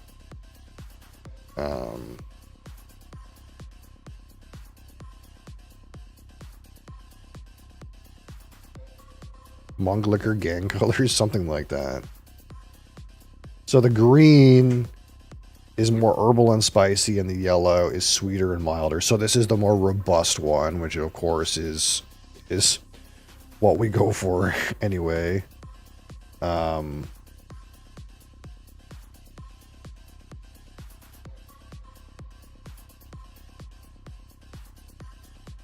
see. What does it say here?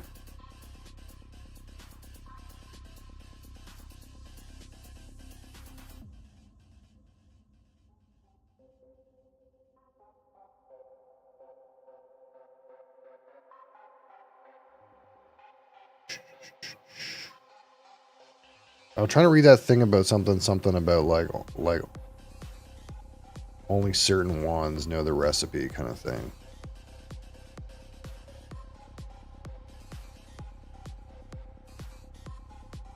There's something in here about them getting sued too.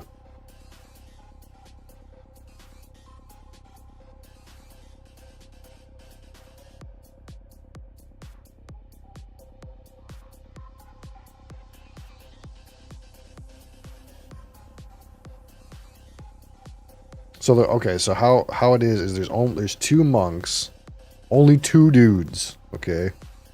Only two dudes know the recipe. That's how it works.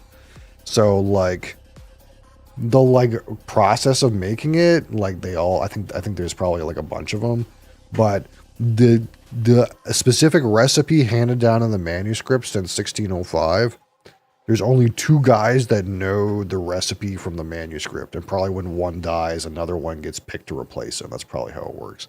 So only two dudes and a book know the recipe. That's kind of how it works. All right.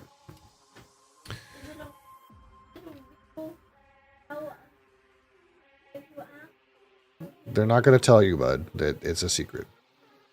There's no law. It's just they're not going to tell you. Years ago, I used to drink those Trappist ales made by monks in Europe. Oh, they still do that. There's all kinds of beer monks around. All right, so here's the color here. This, well, due to recent content, we'll say wormwood green, but this weird green color, which is apparently natural. This is apparently the natural color.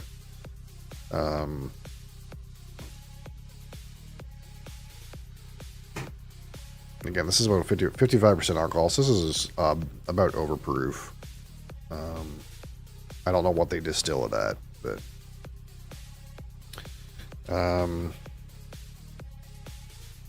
yeah, it smells a lot like Jägermeister.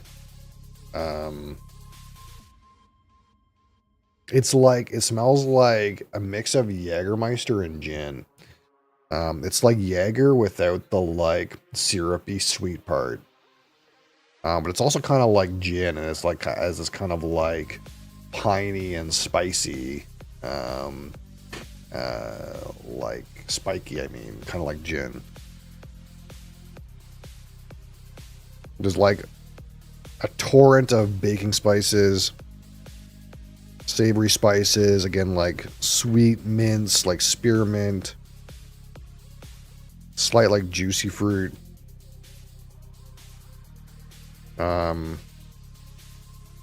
Like every baking spice on the rack you could probably get there, like turmeric and ginger, cinnamon, nutmeg, clove, are like all in here.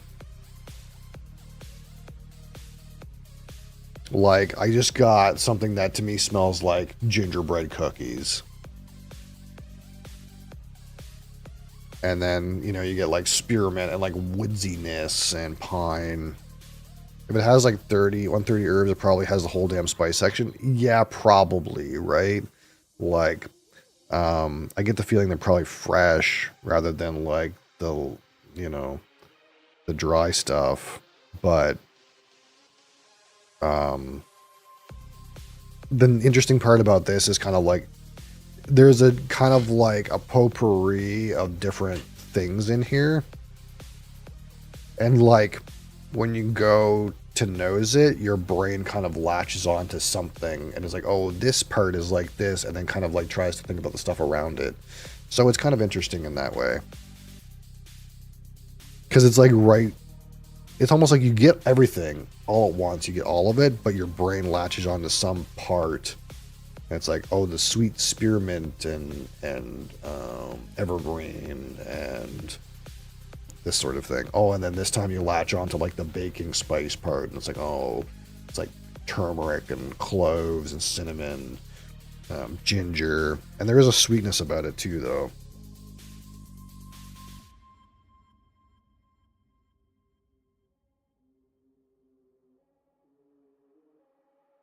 Like there's a low component too, like a bready, barky, like dark brown component. which I know doesn't make a lot of sense, but like sometimes you get in here and you get like a molasses cookie kind of thing on like the low end. But then if you like try to get the high end, it's like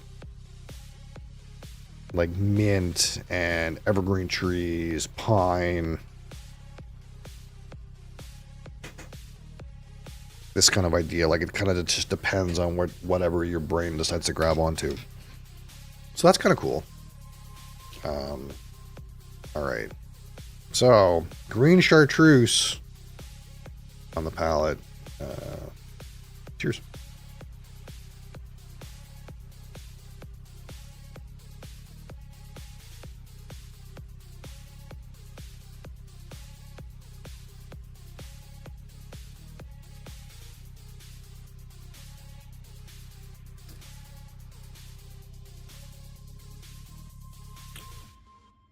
Bit of heat to it.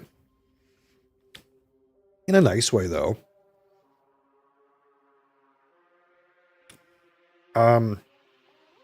The best way I can put this into your mind is imagine if Jägermeister was like 60% alcohol. That's kind of like what this tastes like, roughly. It's not as thick and syrupy, especially as like Jägermeister from the freezer. But it's kind of like the same similar kind of spicy flavors you get from Jaeger, but in a thinner liquid. But like as the like liquid moves through your palate into your throat, there's like a warming sensation that follows the like spicy sweet Jaeger flavors. It's still pretty sweet, to be frank. Like it's not as sweet as Jaeger, but it's still quite sweet. And that kind of makes it really similar to Jaeger in taste that way. But it's kind of like sometimes when you get like something like cask strength bourbon, it's so hot and fiery, and it really like dries the mouth and like sears the esophagus a little bit. He's like, oh man, ooh, that's hot. It's like not like that with this. Now it's not quite a 120 proof, but it's 110. It's reasonable. This is a nice proof. One of my favorite proof ranges for whiskey, for example. But I would consider this hotter than whiskey for sure. But the heat doesn't come as like a wild bull that's going to get tamed in your mouth. It kind of comes as like a gentle warmth that comes across your orifices, I suppose, as the flavor subsides. So it's kind of nice in that way. It's kind of like a nice warming sensation. And I don't know how they achieved that.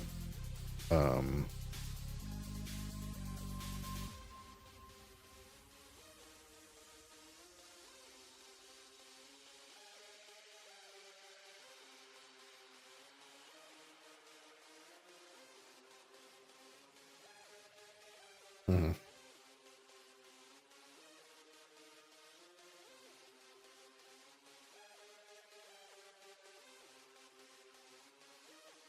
Yeah, it's like even on those subsequent sips, it's like you hold this long, nice, sweet, minty, licorice, spicy gingerbread, and as you swallow, it's just like as the liquid leaves, there's like a nice, pleasant, not warmth, like not dry. It's not dry like heat tends to be, where it's kind of like drying on the mouth. It's not like that. It's just like a nice, gentle warmth.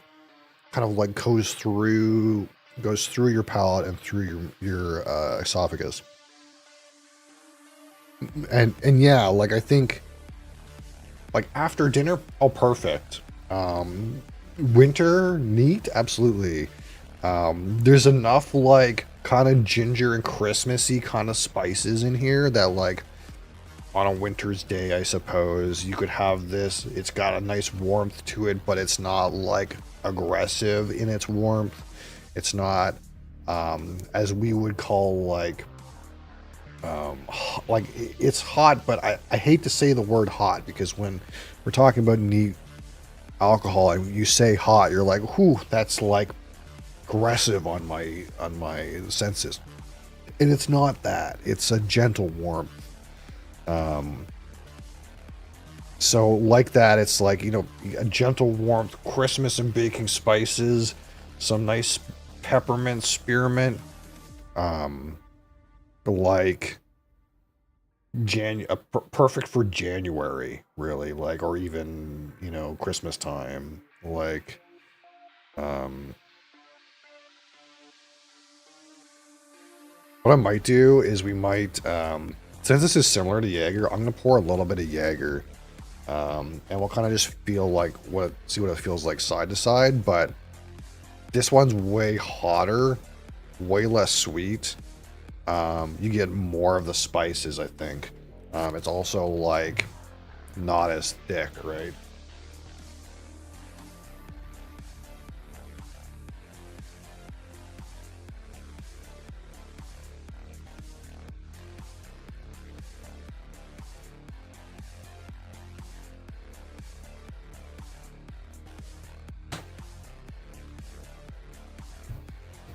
And kind of where like this is providing like a gentle warmth on the palate, like this is probably the opposite, right? It's going to be thick and syrupy and cold, right?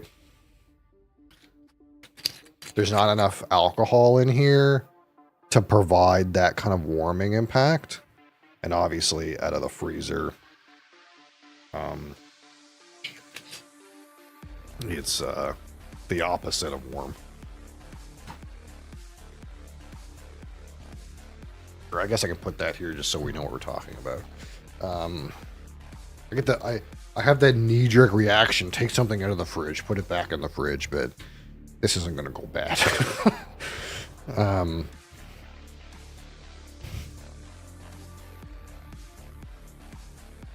All right, so what do we feel like on this? Oh, this is so cold. Obviously, this is colored to fuck.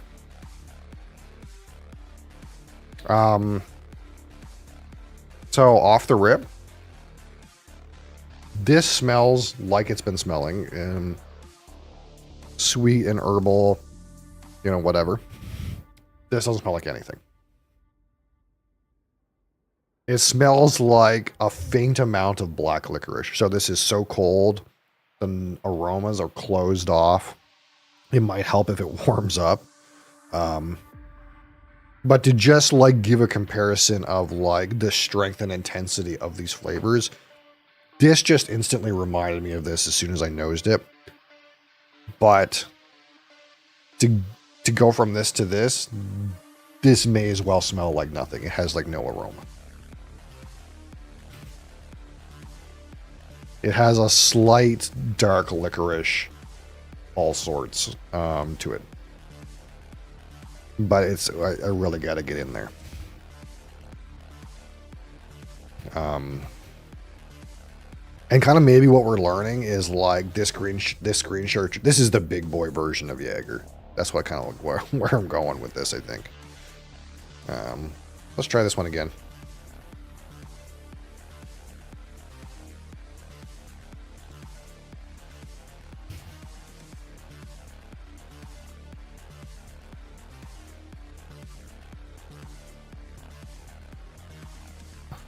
Oh, that's nice. Just need some water.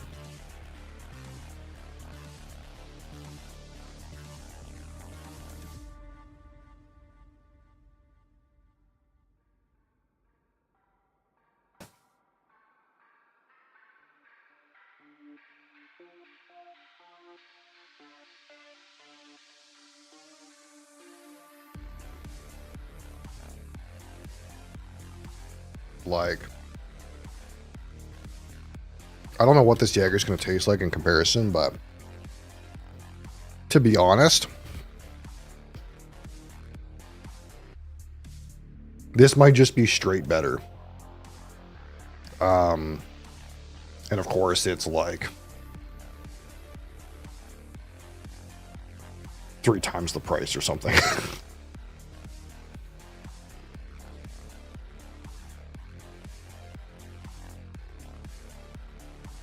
Or at least twice. Jaeger, yeah, a little bit. Okay, so let's try the Jaeger. I get the feeling this is going to taste like way too sweet and way too licorice. And not going to be warm.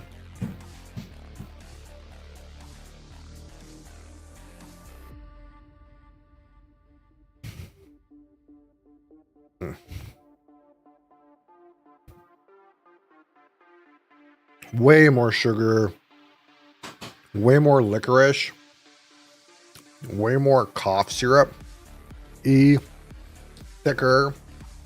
Cold, not warm.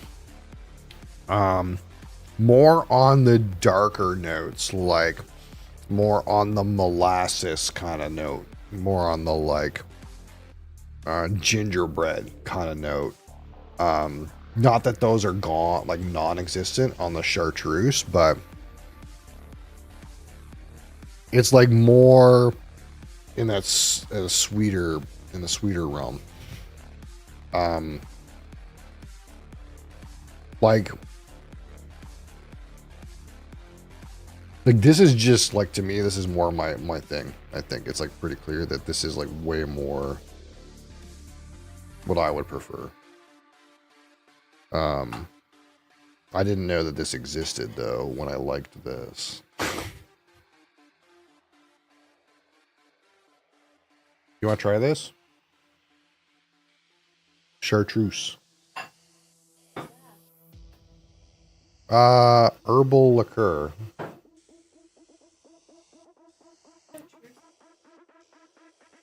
This is where it comes from.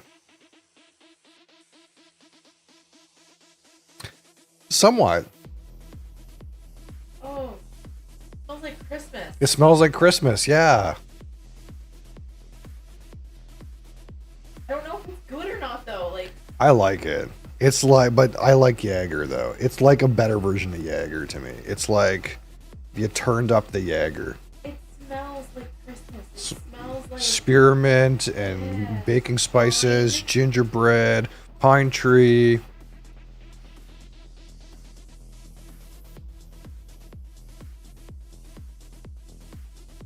oh, oh. Not for you, eh? That's not for me. That's not okay. Jaeger's way better than that. Jaeger's better than that. It's too sweet. You think it's too like- sweet? I was waiting for it to be herb. Yeah, is this Jaeger? Yeah. That's too sweet. No, that's what I was waiting for. So this tastes like herbs or herbs. I don't know Okay. how to say. My British friends make fun of me for how I say that, but Right. that's what it gets medicinal and it's good. That it's like, oh, okay, something, and then bam, you're just slapped with fucking syrup. Oh, this thing is way too sweet for me. No, Jaeger is better than whatever the fuck came into that bottle. Okay. Okay, my wife disagrees wholeheartedly with my opinion, but that's okay. That was just all kinds of not good. If I was her, I would say you're allowed to be wrong, but I won't say that. I'll say everyone has their own distinct, unique tastes. It smells really good. To me, the thing I like about this is when it leaves your mouth, there's a gentle warmth that comes across your palate. No, it's Yeah, just, it does. Complete opposite opinion, exactly. it smelled really good, and then what I got was nothing like what it smells like. You don't think it tastes like it smells? No. Oh, I don't know if I agree with that. Way sweeter than I was expecting it to be. Mhm. I don't like it. Do you just drink it straight, or do you put it in something? You can put ice in it. It's pretty much the same as Jaeger. It's like an after dinner digestive. Except Jaeger became a party beverage somehow.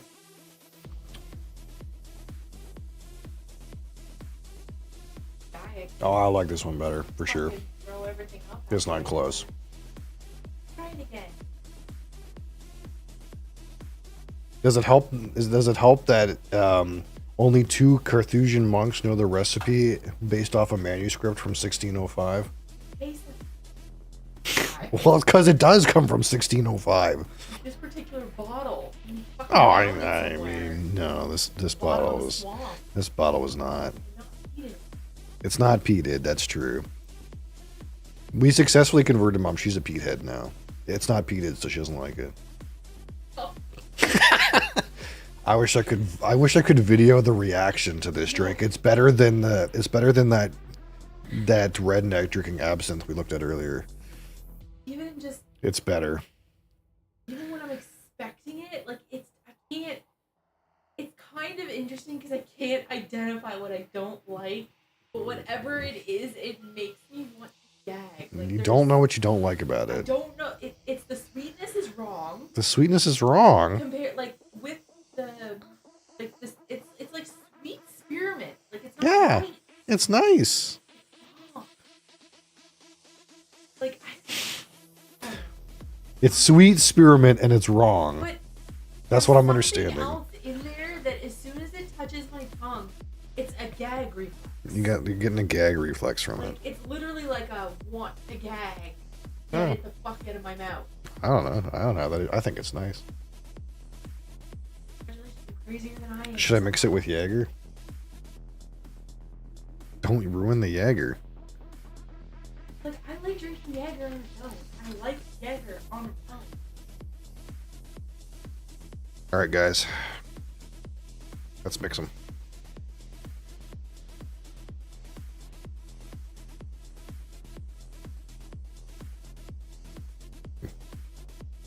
Also, I don't like drinks. These are two very sweet drinks. Mixed with Red Bull. I actually don't have any Red Bull right now, which I know is like a bit of a crime, but they didn't have any. I don't buy Red Bull in like a little fucking 4-pack. What the fuck is that? I buy it in like Costco size packs, but they didn't have any at Costco, so I don't have any right now. I can mix it with Full Throttle though.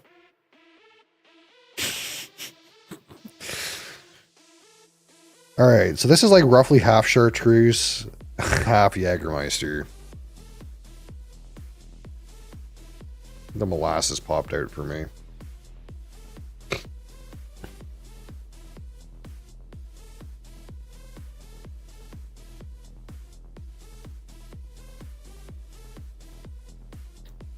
That's pretty good too. I can see a person who would not like this, but I like it. It's super herbal. There's something about Jaeger. It's warm. It's cozy. It feels like you would drink it when it's like cold and it's Interesting. Yeah, that's what I felt about this and one. you're by the fire. That's what I That felt about this one. I don't know. It reminds me of candy canes in the first place. See, I think for some reason it's kind of like these things are like sort of similar, but the vibe you get on Jaeger, I get on the chartreuse, and I think it's because like it's just a more potent thing, and you know I can't fucking go half throttle. I just want the more potent thing all the time. When I drink this, Something nauseating with the chartreuse? I don't know. there's gotta be something in there that like I just don't. Well, when we get to the absinthe, I'll make sure that you can try some of that too.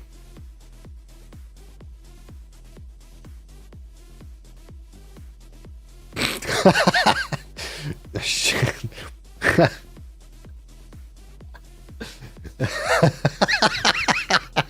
Oh, the face is so good.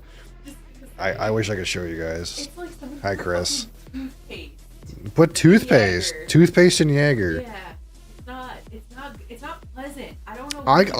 I can see how you can get toothpaste out of it. Like I can understand that.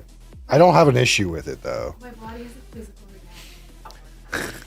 Okay. What's in it? Like, We- they give you tasting notes? No, we have no clue. Only two people in the world know the recipe. It's two- probably fucking two- toothpaste and Jaeger. The recipe is toothpaste and Jaeger. Yeah, that's what it is. From 1605, the Carthusian monks have stolen Jägermeister and claimed it as their own drink. What are you gonna do? I don't have any yet. I have to order some because you can't get it in New Brunswick. I think as the fucking sock stick, I had Yeah, I might order some soon. I need to do another order soon. No, there isn't. I have it there. Nope. It's not real absinthe. It's fake absinthe. And as we've just learned, if it's like less then like 65% alcohol, it's not real absinthe. That's why they're dissolving ice cubes in that shit. Because it's fucking fire in the belly.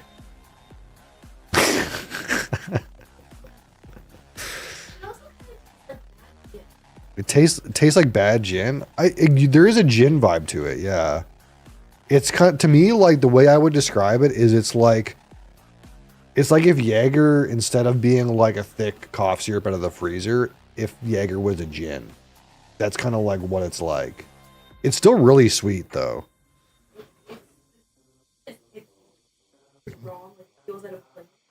You think it feels out of place? I was expecting it to be way drier. I actually might have liked it more if it wasn't as sweet. I might like it more if it was dry. Yeah.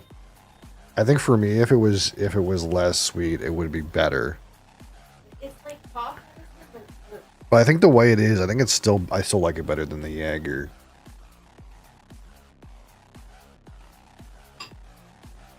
But like to be clear, it's like 2.5 times the price of the Jaeger.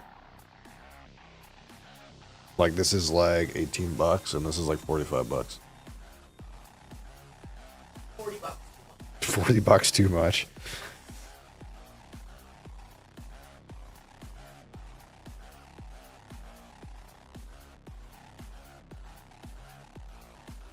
Well, I liked it. I hopefully you guys enjoyed that.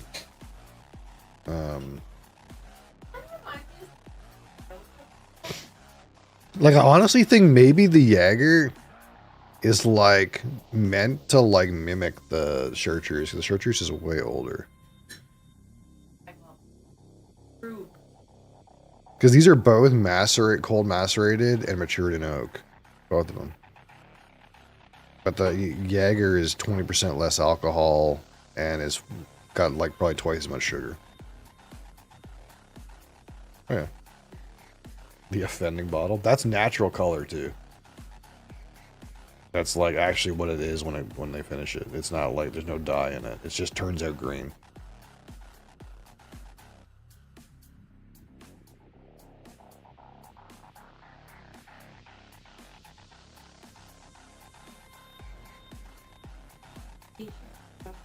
Yep. I got a feeling there's just like a barrel of this shit since 1604, and they just keep adding herbs. Well, I was trying to figure out what the deal was with it, and I was skimming the article, and it was something about like the monks getting like sued or something, and then like their distillery got destroyed by like a mudslide or some shit like that. Like some kind of acts of God were put in the way of them producing that, and then like their company almost went bankrupt or something, but now they're like back and it's like hotter than ever. I don't fucking know. Something you want to ruin? What cocktails do you Chartreuse? I'm not a cocktail person. Like, your mother-in-law? It's made for after dinner digestive, the same as Jaeger. The worst part about it is it kind of sounds like it would have some cool complexity to it if I could get past disgusting. It's flat. Your favorite green Chartreuse cocktail. One is called Love and Murder. Green Chartreuse, Campari, lime juice, simple syrup. Weird. Dude, there's one they're just saying Champs-Élysées. I don't fucking know what that is. Bijou. Apparently that's a cocktail. Industry Sour. Apparently that's also a cocktail. They're just saying names that I don't know anything about cocktails. Mammoth Tusk. 1.5 ounces unaged agricole rum. 3/4 ounces green Chartreuse. 1 ounce lime juice. 3/4 ounce pineapple juice. 1/2 ounce of orgeat, whatever that is. 1/2 ounce of passion fruit syrup. 1/2 ounce of velvet falernum. 3 dashes of Peychaud bitters. That's so complicated. We need to get Colino on the phone. Colino, what do we do with green Chartreuse? Help.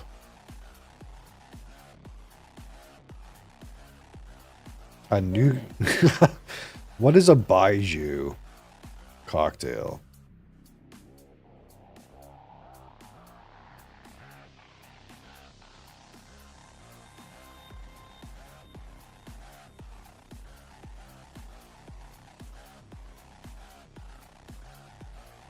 Baijiu cocktail, 1/3 Plymouth gin, 1 dash of orange bitters, 1/3 green chartreuse, 1/3 Italian vermouth. Oh, that's another thing, vermouth.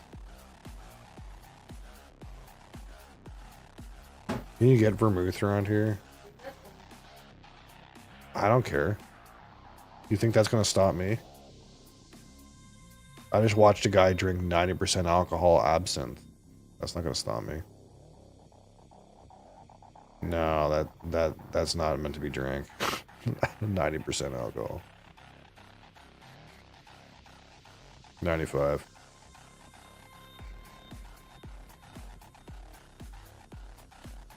Man, vermouth is fucking cheap as hell. You're probably not supposed to drink that straight. This white vermouth, 1 liter is $18. That is fucking unholy.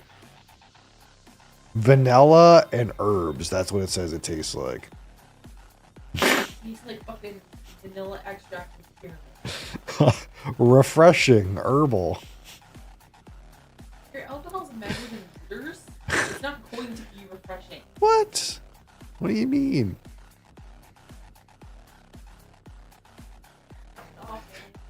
Yeah. I can buy Jägermeister in liters.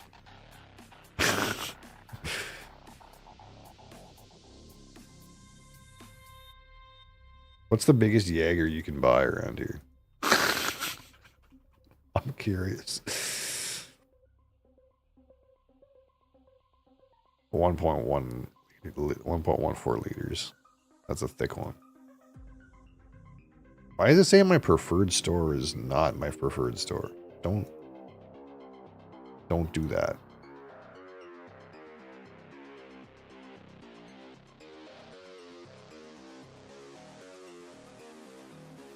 I need to have it set to my preferred store so I know when objects are available.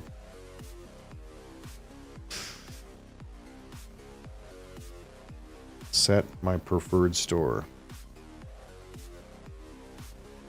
I just seen a hot deal. What is this hot deal? Right now, MB Liquor. Buy 4, get 5th free. Flying boat beer.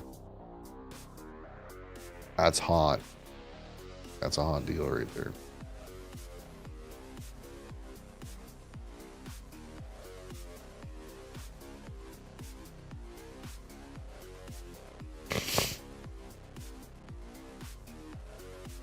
See, $5 on Patron Silver.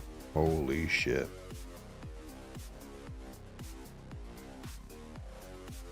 Save $2 on Iceberg vodka. Why even bother putting that as a sale? $2. Save $2. Holy fuck. Alright.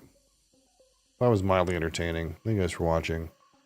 Thank you guys for indulging in some herbal liqueurs with us.